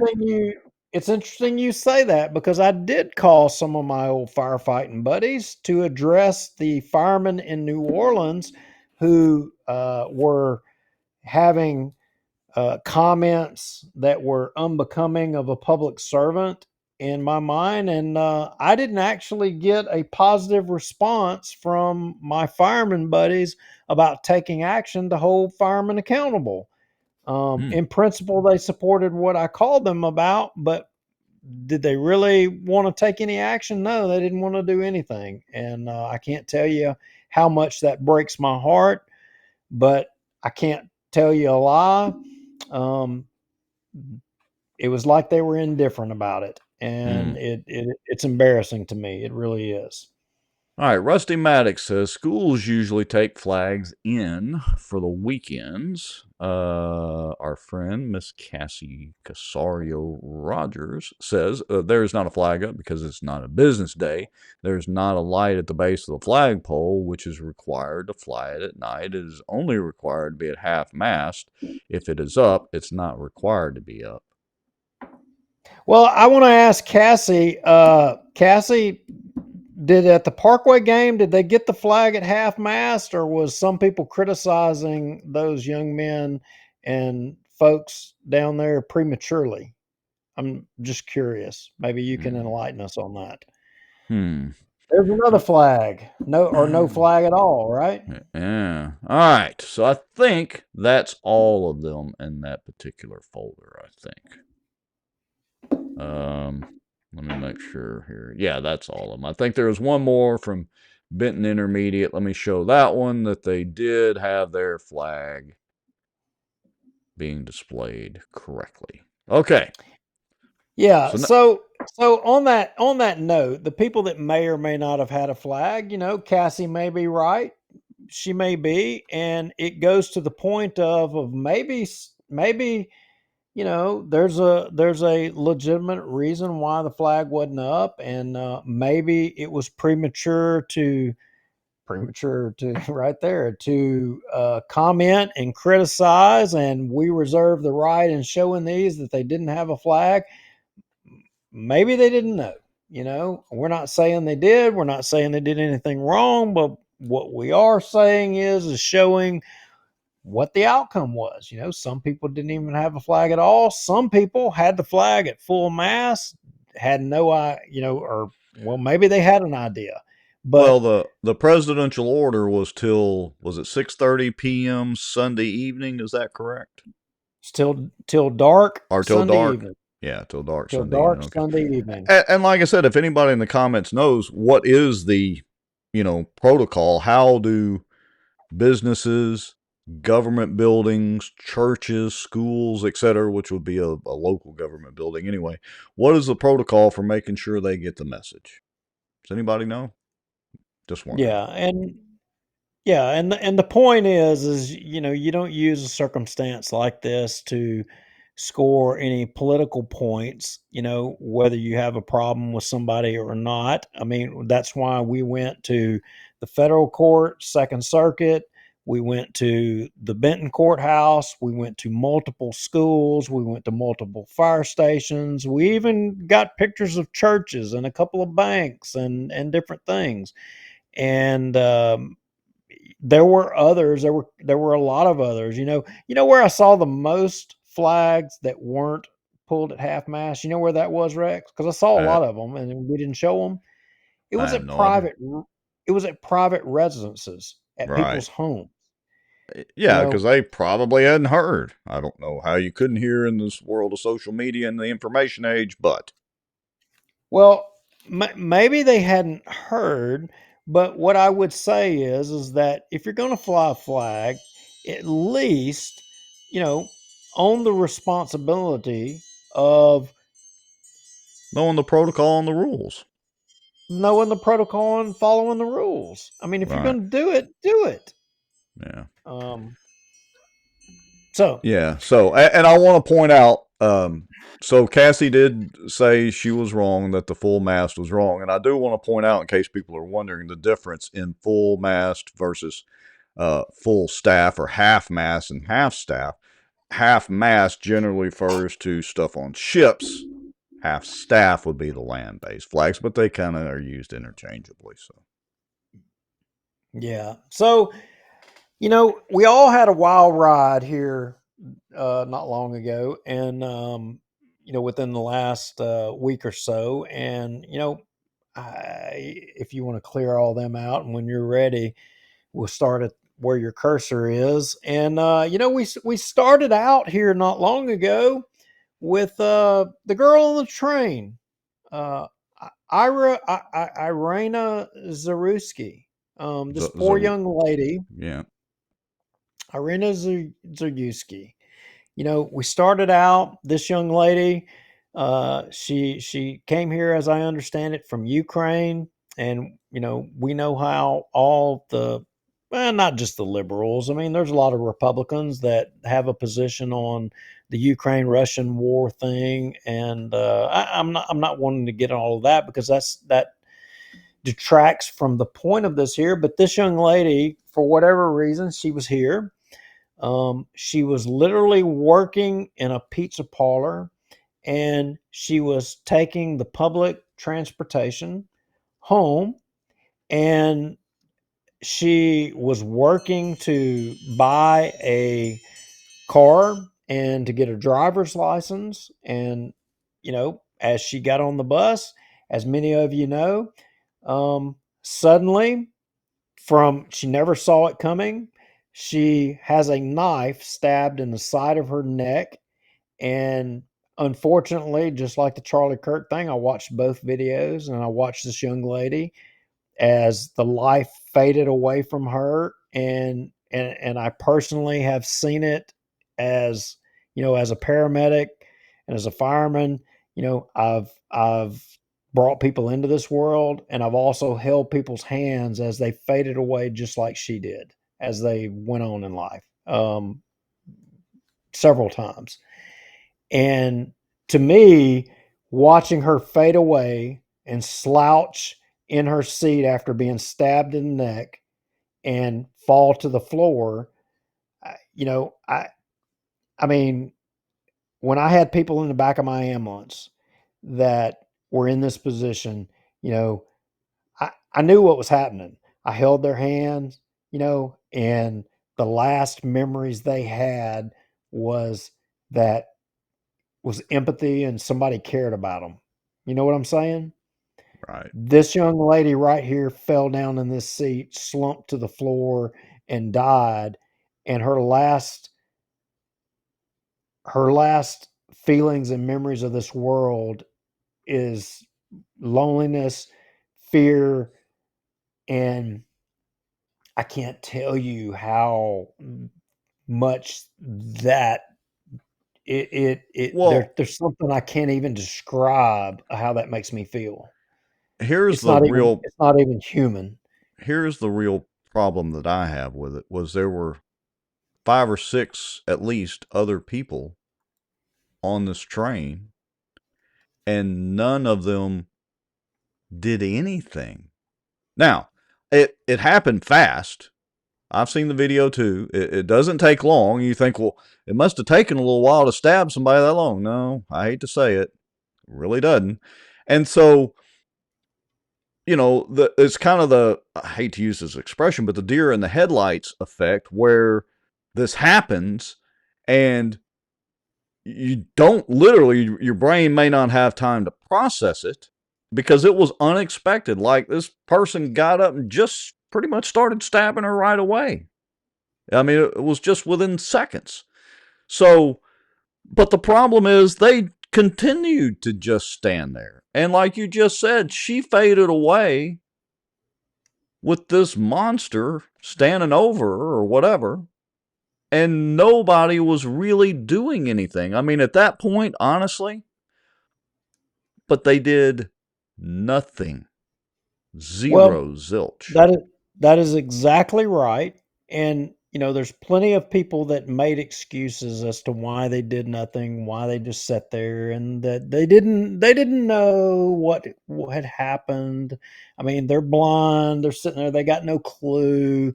But I specifically I want to I want to address because I made a post and I posted I wanted to make sure after Charlie Kirk, I want to make sure that nobody forgot this lady. And immediately I was accused of fomenting racism or Mad to me. trying to foment violence. And the next cut specifically, there's one comment that I want to address, and I want to pose a question. All right. Would When that be you the Craig Lee or the Chuck no Metzler? the Chris Chandler cut. The Chris Chandler. Okay, because I don't necessarily have it sorting by alphabetical order, but let me get the Chris Chandler cut up, and here we go. Yeah. So I'm choosing to ignore the reality of this man's schizophrenia. Instead, you are becoming part of the problem in America of flaming racial hatred. I say this with respect, but we all can and should do better. So I don't believe Chris. I think he believes what he's saying. I don't think Chris, I know Chris. Chris is a good guy. And I don't think Chris is, you know, and I believe him when he says he's saying it with respect.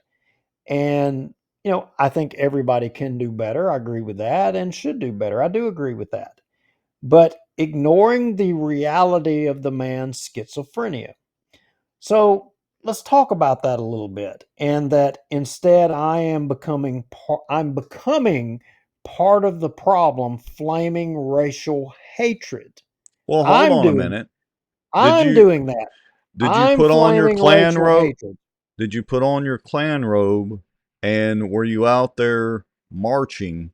Or what exactly did you do? And I say that in jest. You don't really have a Klan robe. I'm just reminding people to remember about this young lady who was savagely stabbed in the neck, faded away by herself, lonely, scared, confused, and I'm the And racial well, I'm but the hold on a racial second. person. It doesn't matter whether it was a black guy a white guy, a yellow guy, a Hispanic guy, a purple guy, whatever. These days they're all rainbow colored. Was that your point? I mean, what was the point? The girl got stabbed. It doesn't really matter who did it, except what was their mindset and what caused them to do something like this. There's nothing that can excuse it. Well, that is the point. After he was finished, slaughtering her like a freaking cow or an animal, he made two comments. He made two comments immediately after. He said, I got that white girl. I got that white girl. That's what he said. So, but yet somehow I'm flaming racial hatred because I'm pointing out this incident. And interestingly, if he has a mental illness and the reason for his actions are from schizophrenia or what have you, I want to beg the question. There were 3 other people in proximity. Why were none of them stabbed? Why did he not attack them?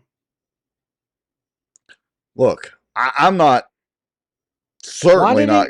I'm not going to defend the guy either and his actions, which are just I don't understand his actions at all. Why he targeted? I mean, there can be no reason for what he did at all. She wasn't a threat to him, nor his safety, nor anyone in his immediate surroundings. Therefore, he had zero reason to kill her or anybody. Doesn't matter if it's male or female standing there. All right. So aside from that, though, the guy's obviously crazy because he jumped up and started stabbing the girl. No. See, there you go, right there too. You are enabling the same as Chris Chandler. No, he's not crazy. He absolutely knew what he was doing. He stated twice, I got that white girl, I got that white girl. And if he was crazy, why did he not stab the 3 other black people sitting right there? He only stabbed one person. And to say that he did it because he's crazy is bullshit. No. You're straight up, and I'm not advocating. You're misconstruing the point that I'm driving at. So let me clarify, because I'm not Chris Chandler. Okay. I'm saying anybody does that is, excuse the language, ladies, is fucking crazy. All right? I didn't say I excuse that person because he's crazy. I, as a matter of fact, said the exact opposite of that. So we're not going to play this misconstrue Rex's words.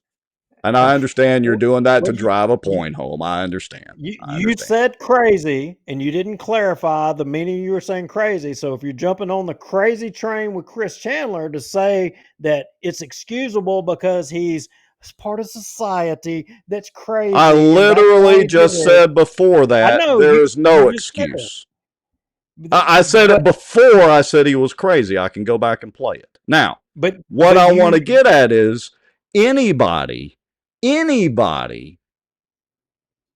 that would jump up and just start stabbing someone for zero defensive reason is absolutely crazy. Now, whether they're schizophrenic or not, I don't know. They are. But there's zero excuse for doing that, short of defense, which was not the case. And my comments in pointing this out is not to say that only one race of people can be racist. I'm not pointing this out because it's not like there can't be a white person that would stand up and the roles were reversed, stab a black person. That's not my point. My point is to say people that are making excuses for a person like this, the freaking criminals know all you've got to do is just say, well, I'm affected by schizophrenia or whatever.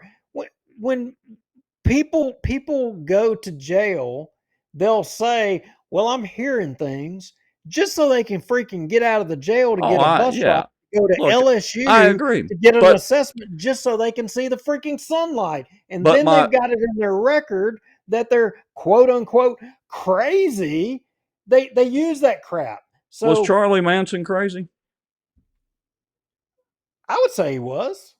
You realize Charlie Manson never actually killed anybody.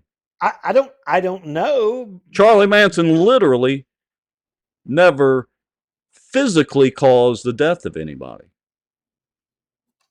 Never touched a soul. He ordered all of his children or whatever to do all of that. That's the irony of Charlie Manson. And yeah, Charlie Manson is batshit crazy. But my point is, I don't care whether the guy's pink or purple, and I know you don't either. What caused the guy? I mean, what do the cops know anything yet? Why the hell did he jump up and just start stabbing this woman? Normal people don't do that. I believe him at his word. He said, I got that white girl, I got that white girl. And if he's freaking batshit crazy, why did he not stab the 3 black people standing right beside him? Because batshit crazy people do crazy stuff. He could have had the trifecta. He could have said, I got the white girl, I got the black girl, and I got the black man. I got them all. I'm not saying let him off because he's crazy. I'm just saying for him to jump up and target one person, and I do have experience with crazy people. I'm sure you, obviously, as a paramedic and fireman, do as well. But they do weird things, and people will lash out for unexplainable reasons to people. That's my point. I'm not excusing the guy at all. But I'm just trying to get a handle on what the hell caused him to do that.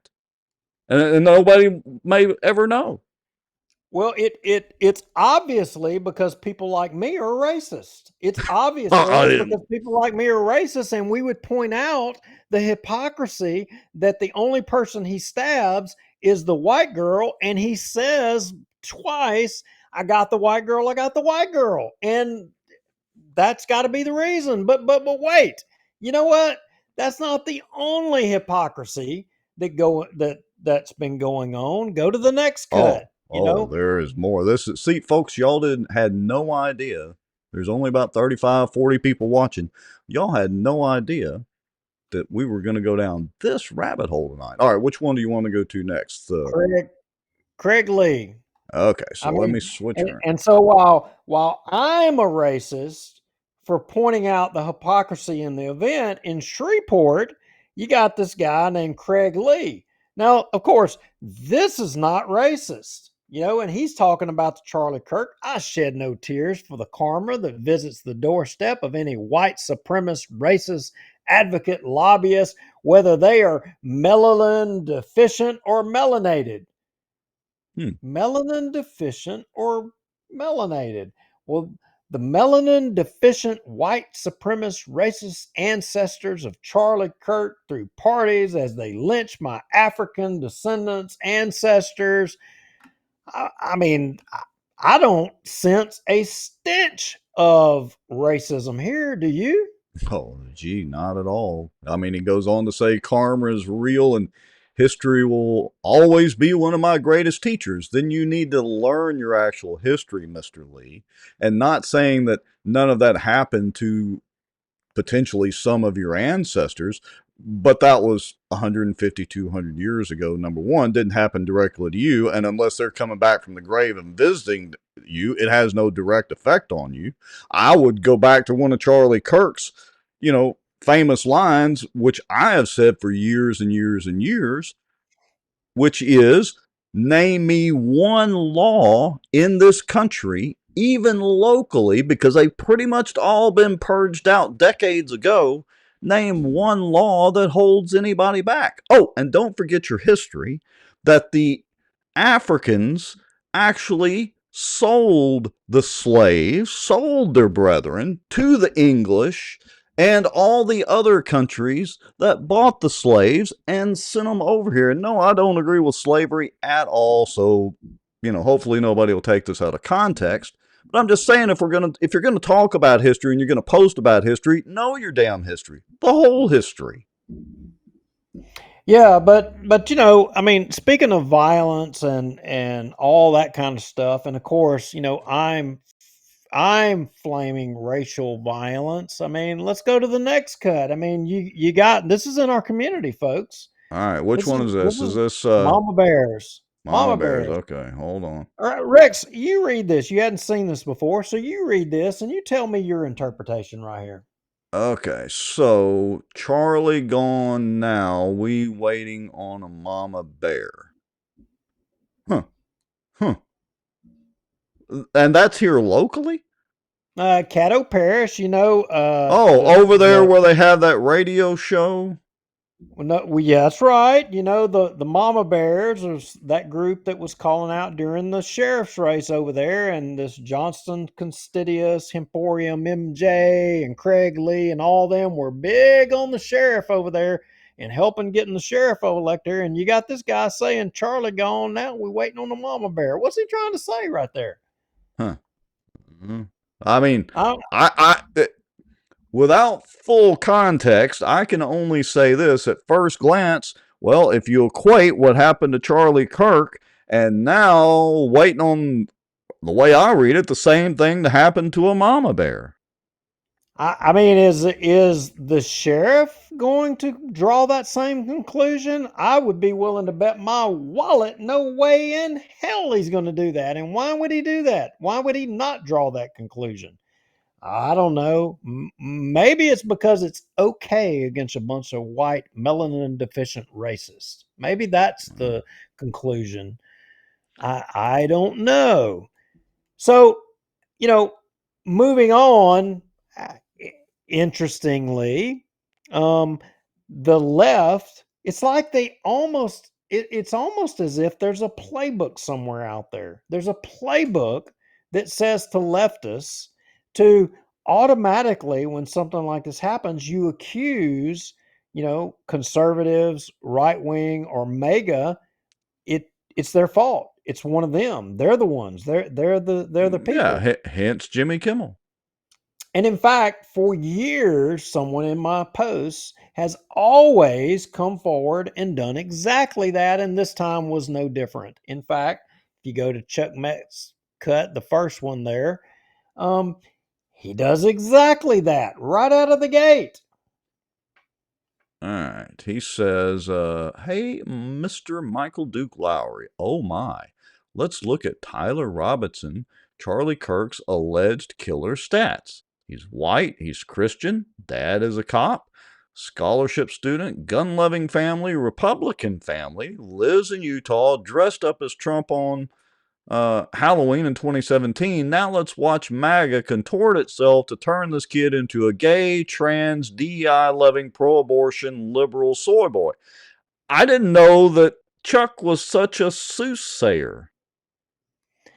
I mean, because that's exactly how it's turned out. He is not incorrect about that. Absolutely. Except the right didn't have to contort itself to figure this out. It's literally what the kid was. He went to college and he got turned into a boy lover. And even NBC is reporting this information, that's what he was. Chuck Metz is not incorrect. But the point of the matter is he was alleging that this guy was MAGA, and he did it for some purpose regarding MAGA. He wasn't doing it that. In fact, there's a conspiracy, and he was doing it because of the trans activists and Antifa. I mean, but has Chuck came back and acknowledged and said, you know what, I was wrong. It wasn't a MAGA person. It's actually Antifa and our leftists. But you're missing the point. See, Chuck just needs a PR person like me to be able to spin this stuff for him. And if those of you watching haven't figured it out, I'm being a smartass here. Because the easy comeback was, hey, I was right. MAGA was correct. Well, interesting, the next cut, I mean, he did get called out. In fact, I called him out specifically because he wasn't letting up. He was still standing by his post of that it was MAGA. Yeah.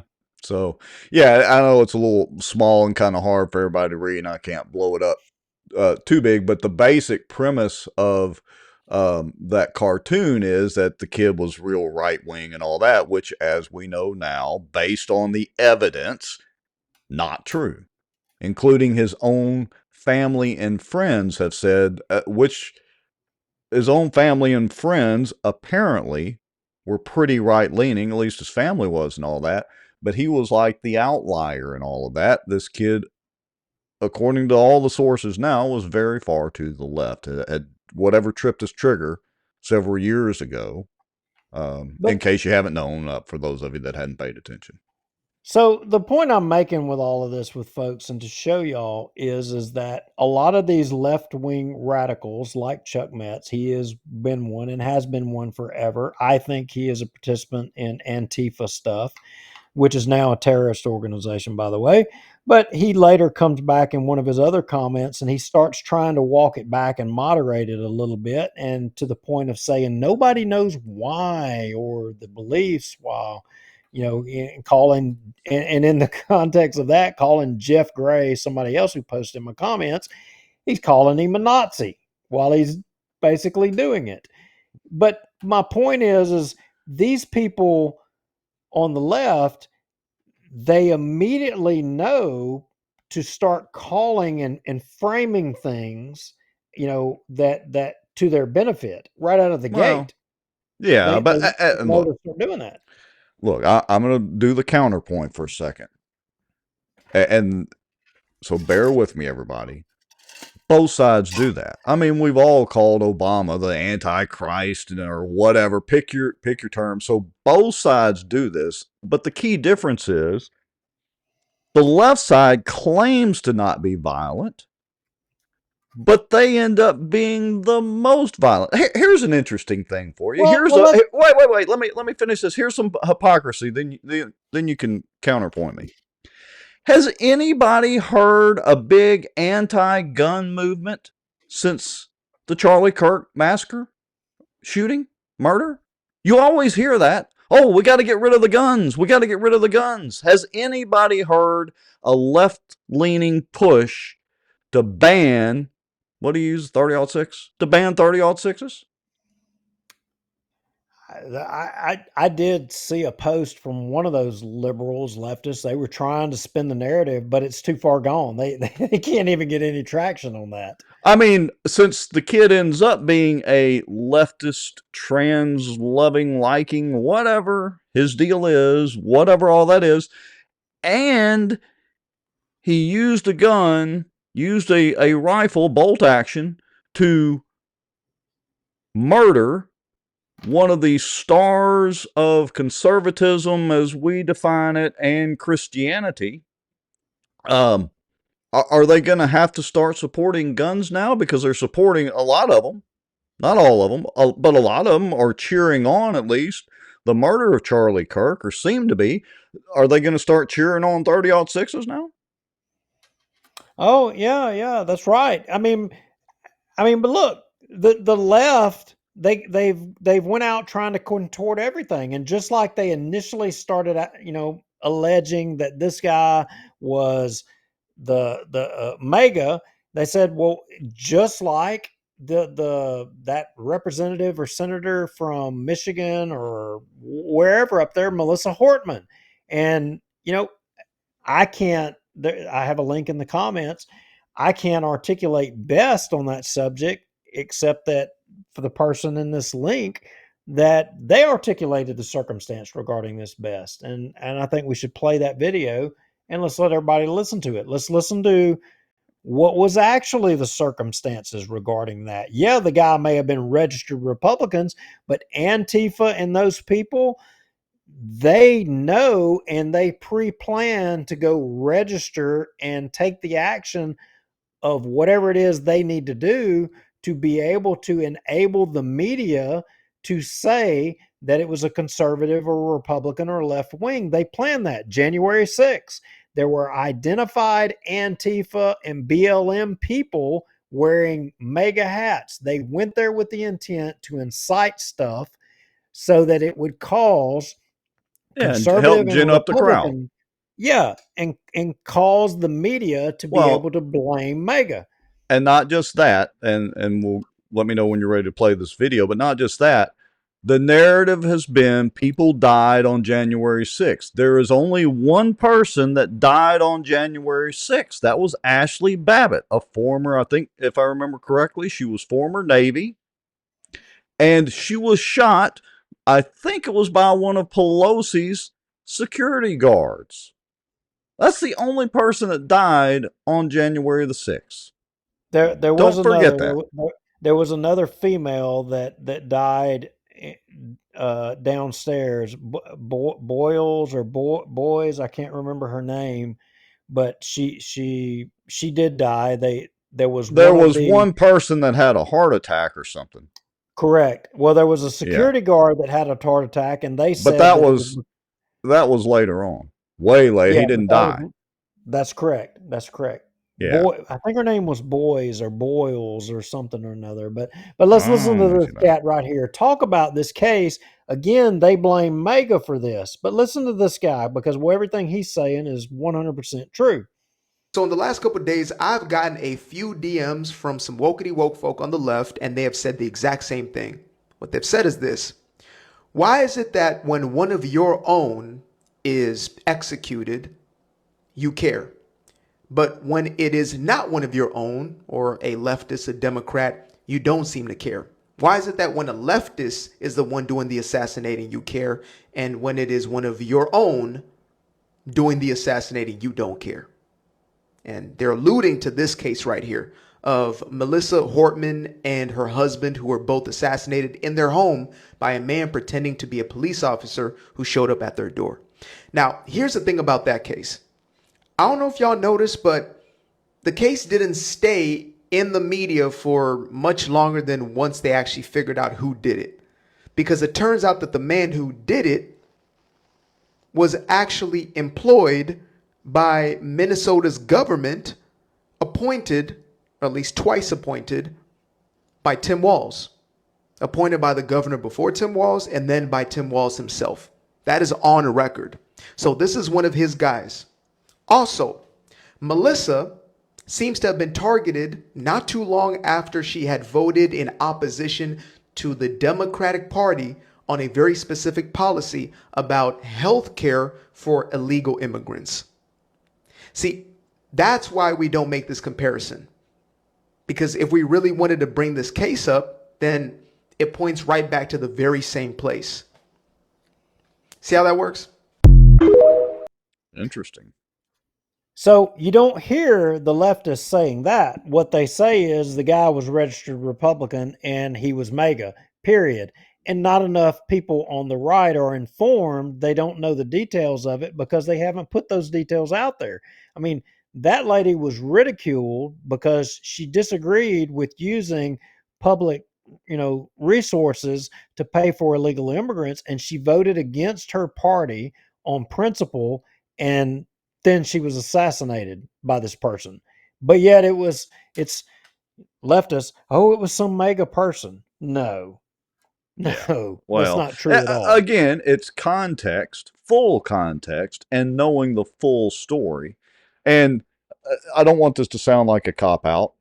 Both sides of the spectrum are guilty of doing this. I would say here, and we were discussing this earlier today, I would say here on Bossier Watch, we're very biased. We say what we want for the most part and all that, but at least we try to use the politicians' words against them and give the context. And this is where that came from. Here's the full meeting if you want to go see it. We may make fun of them, hence the exceedingly unfortunate video with Richard Ray, but you go watch the full meeting and see exactly what he said. So my point is that, again, context, whether you're right or left, no matter what the issue is, context matters. And a lot of Charlie Kirk's criticisms from the left or from black folks or whatever are because they have only heard snippets, manipulated content, and not heard the full context of what he said. Most of the time, the man was exceedingly difficult to argue with based on the full context if you looked at it from a biblical perspective as well as a political perspective. So, all right, next. Yeah. So I can get on my soapbox about this business all night. well, the next thing is that, look, he's Charlie Kirk was a racist. He had it coming. He was a racist. And they hang their hat on this video. I sent it to you in the text message. The first cut of uh that Which, it's in the text message. I texted it to you. And it's from an edited video in the black oh, the one, community. okay, yeah, the one earlier. Okay, hold on. Yeah, they're sharing this video around in the black community, and it's edited because it cuts out an important point at the start of the video. And they're saying by virtue of this, he was saying something that he was not saying. And that is that all black women's brains are not big enough to be able to do the job or get it done. Yeah, and look, And I've seen the full video too. I've got this one queued up. Whenever you're ready, I'll swap screens. But I've seen the full video too, and he did insult. Who was it? Michelle Obama. What's the Supreme Court Justice? Kanji Brown or whatever. Yeah. Brown and that black female congressman. Yeah, and so he was directly denigrating them, but it wasn't because of race. It was in the context of DEI and affirmative action, and what they themselves have admitted on video may have played a part in their education. So that's the full context of it. Right, and them saying that had it not been for DEI, they wouldn't have gotten to where that they were. Right. But that's not what's being said in the black community. In the black community, African Americans are being told that no, he was a straight up racist because he was saying that all black women don't have the brain capacity. Just play it. Play what they're what he said. They're coming out and they're saying it for us. They're coming out and they're saying, I'm only here because of affirmative action. Yeah, we know. You do not have the brain processing power to otherwise be taken really seriously. You had to go steal a white person's slot to go be taken somewhat seriously. Play cut 52. So yeah, so and that is edited and it doesn't have the whole context. Right. Yeah, it's selectively well, it's just done to gin up the crowd. I hate to say it. It is. And to me it's racism because it's manipulating black folks into thinking that this guy is a racist, and then by default everybody who supports him are, if you're white you're a racist, and if you're black you're an Uncle Tom. Well, hold on a minute. So I'm just going to throw something off the cuff that ain't in the notes. By that stretch of the imagination, then everybody that supported MLK must be a womanizer because he had multiple women. That's a fact, an indisputable fact. Not that it matters. And MLK was a great man and did a whole lot for the civil rights community, and there's zero doubt. And he was also a gun-loving guy, so he's immediately on my good guy list. But by that same stretch, just because you support somebody that's a womanizer, and you can pick whoever it was. I just used MLK as a dramatic person. But does that mean you're a womanizer? Is that how we're going to play this game now? I like Sylvester Stallone. I like a lot of Hollywood actors. Does that mean I support everything that they do? I like Charlie Sheen. Does that mean I support drugs? No. That's right. So play the original cut. You've got it down there under black women. The original link, and I think it has it all there. I'm not 100% sure. I think that's right. Okay. Yeah. Well, give me a second here. Let me get it pulled. We'll let everybody hear the full context of it, and I can't remember on this one, but they'll hear the whole story here. Yeah, that's the guy from Harvard, right? Yeah.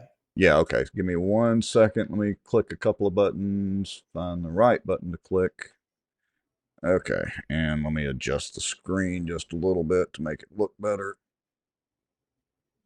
Come back. There we go. All right, hold on. Here we go. Sorry for the technical timing here. That we don't seem to understand what it is anymore. And it's what people call Charlie Kirk, in part for this statement about several prominent black women.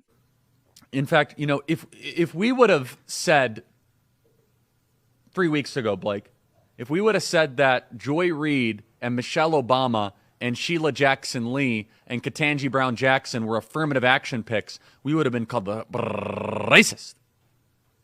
But now they're coming out and they're saying it for us.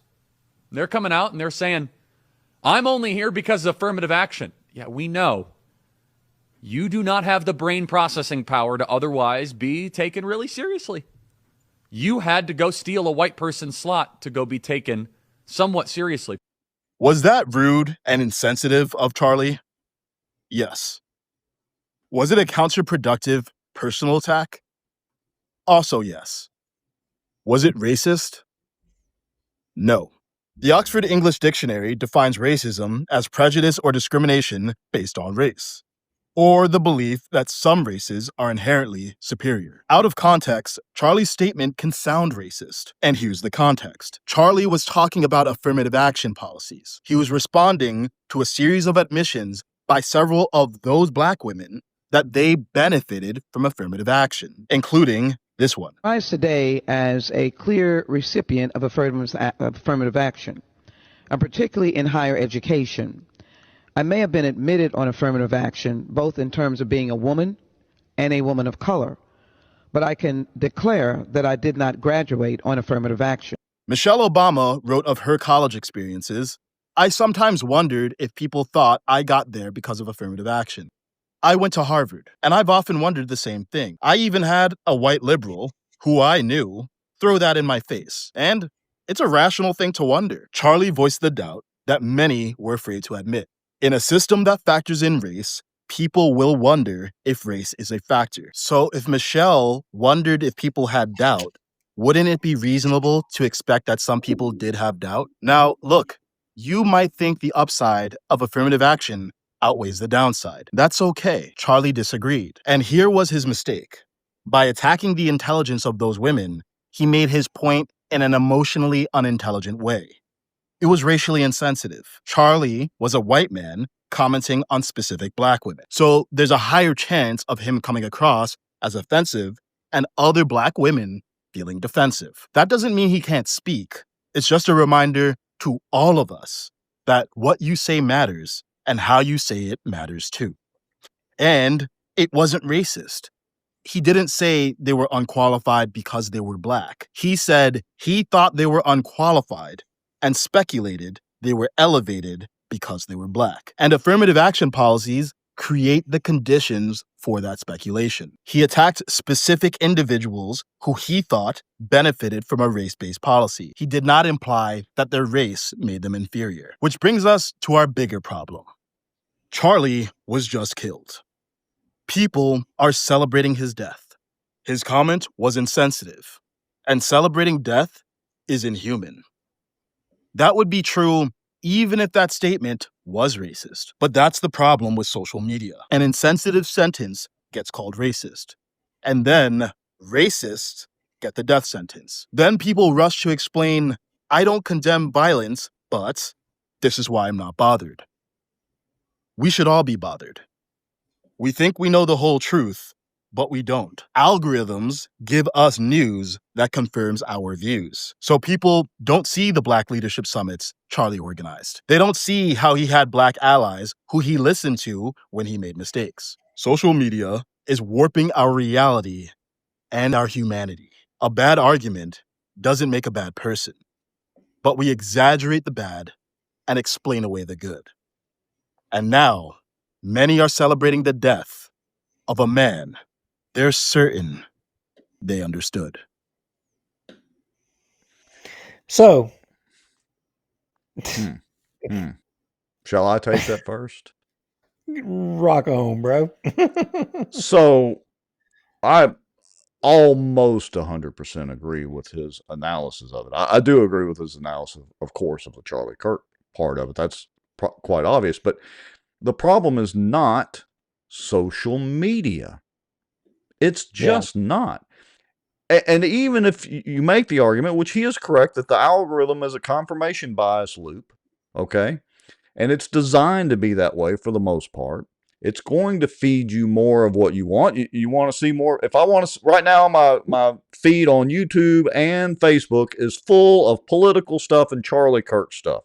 If I want to change it back to lots of fishing stuff, I just go start finding fishing videos and clicking on them, and magically it will change back.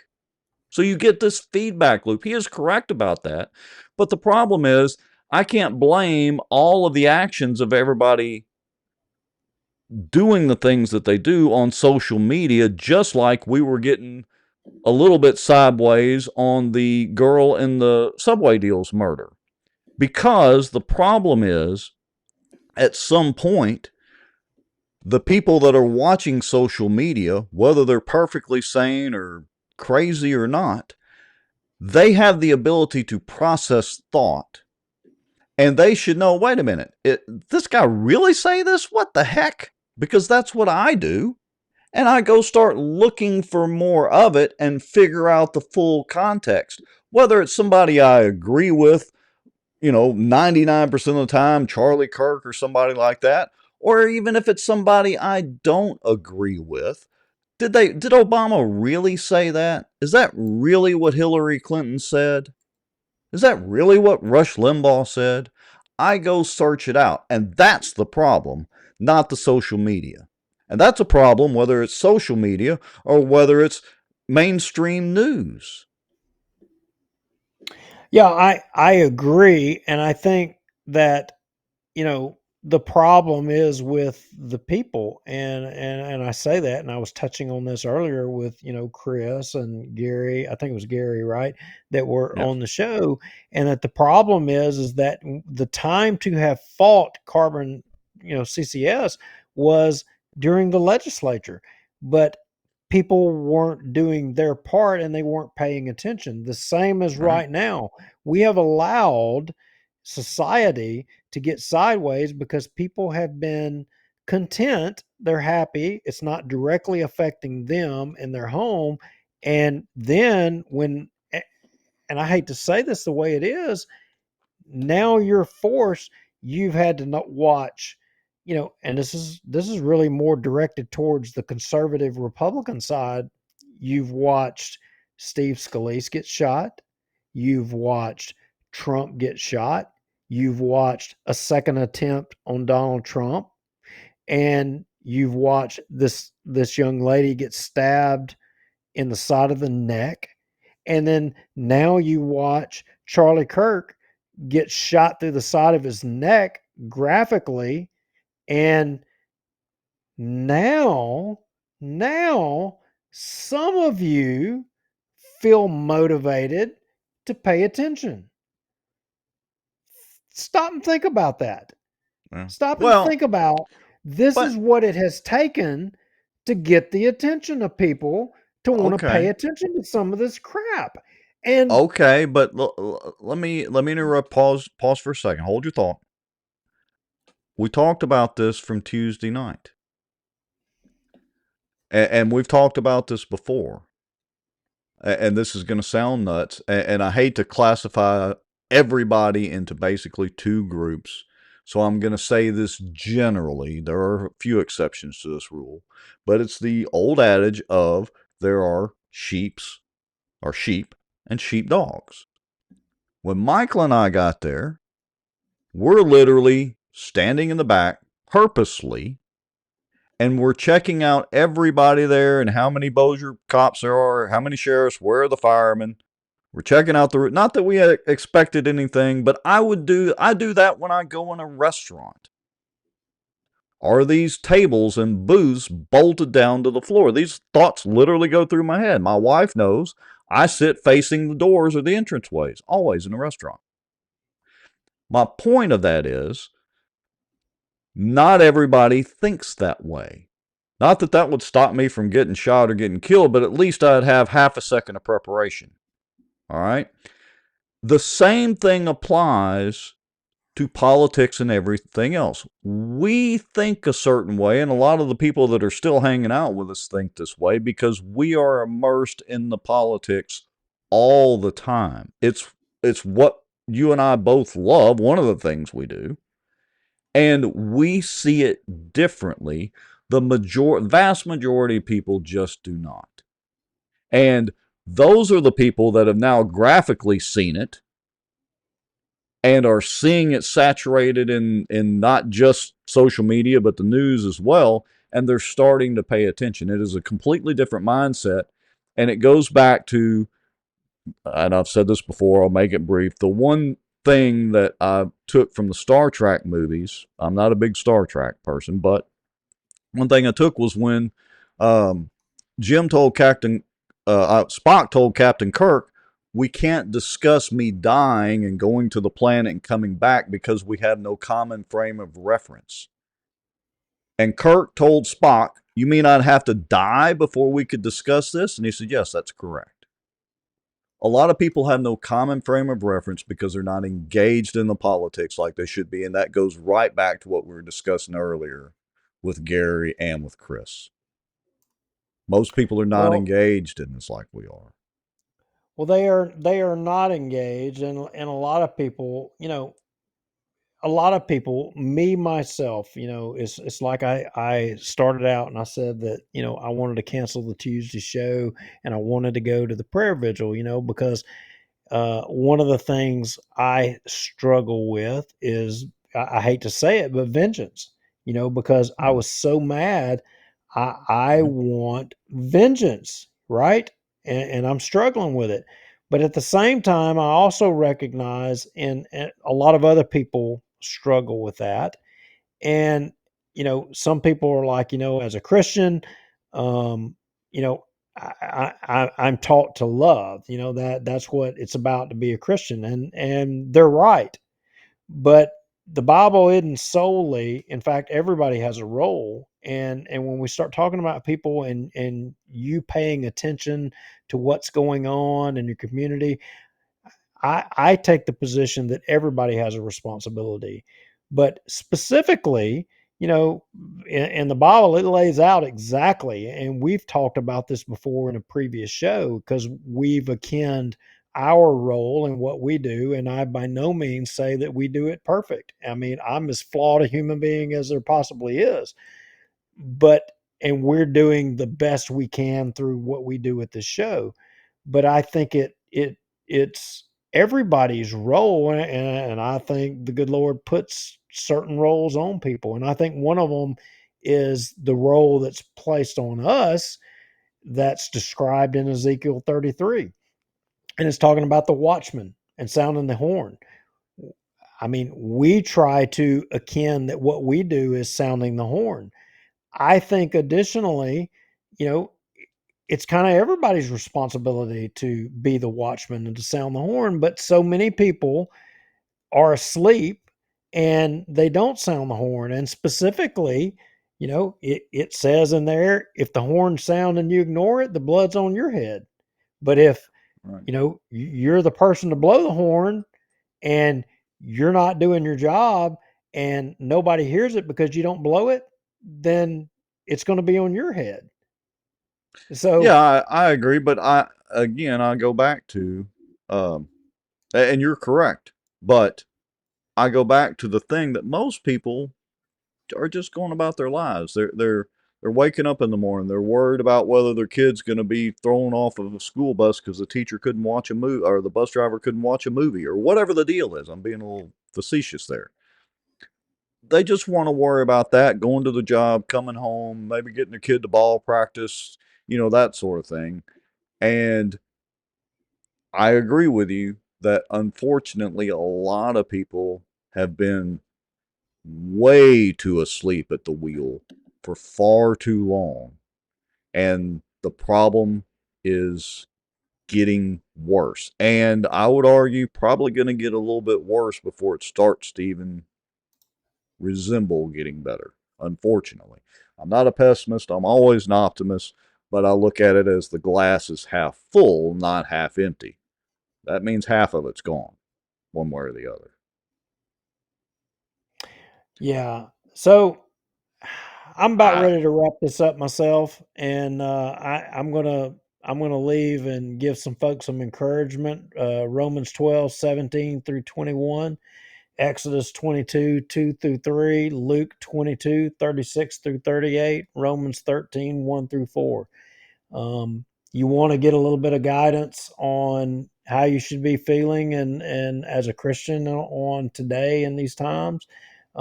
Every one of those ought to insight, because I had to go look, and because I was struggling with it, and I know I'm not the only person. And it's not going to hurt you to go read a few verses. It may help you to get you focused, and we all are going to need it. We all need to step up and be the watchman and take a role. And I don't know, that's about all I can tell you. Hey, amen to that.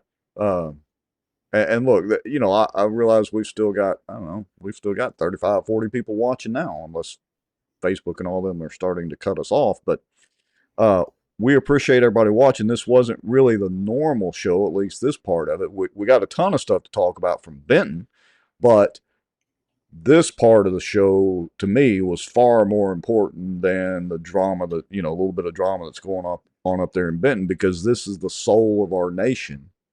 And arguably, the soul of everybody with what is going on right now.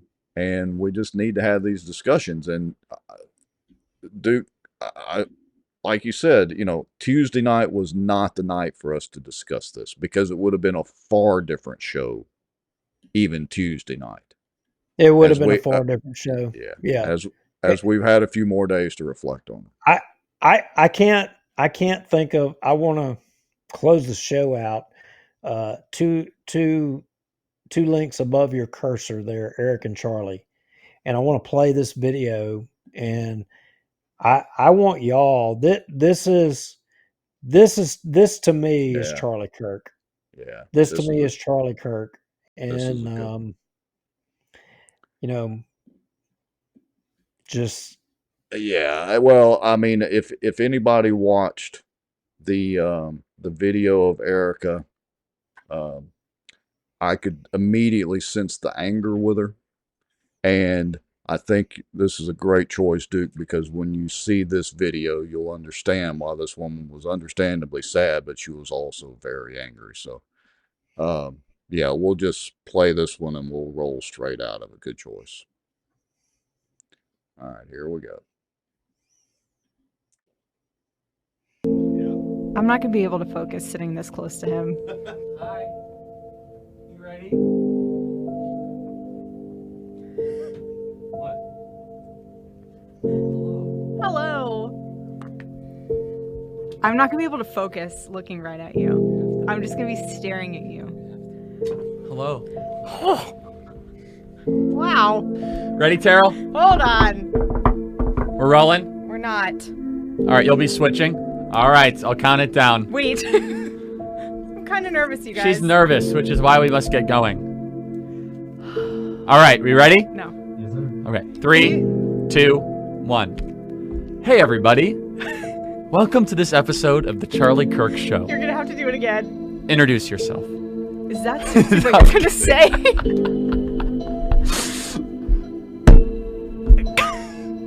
Hey, everybody.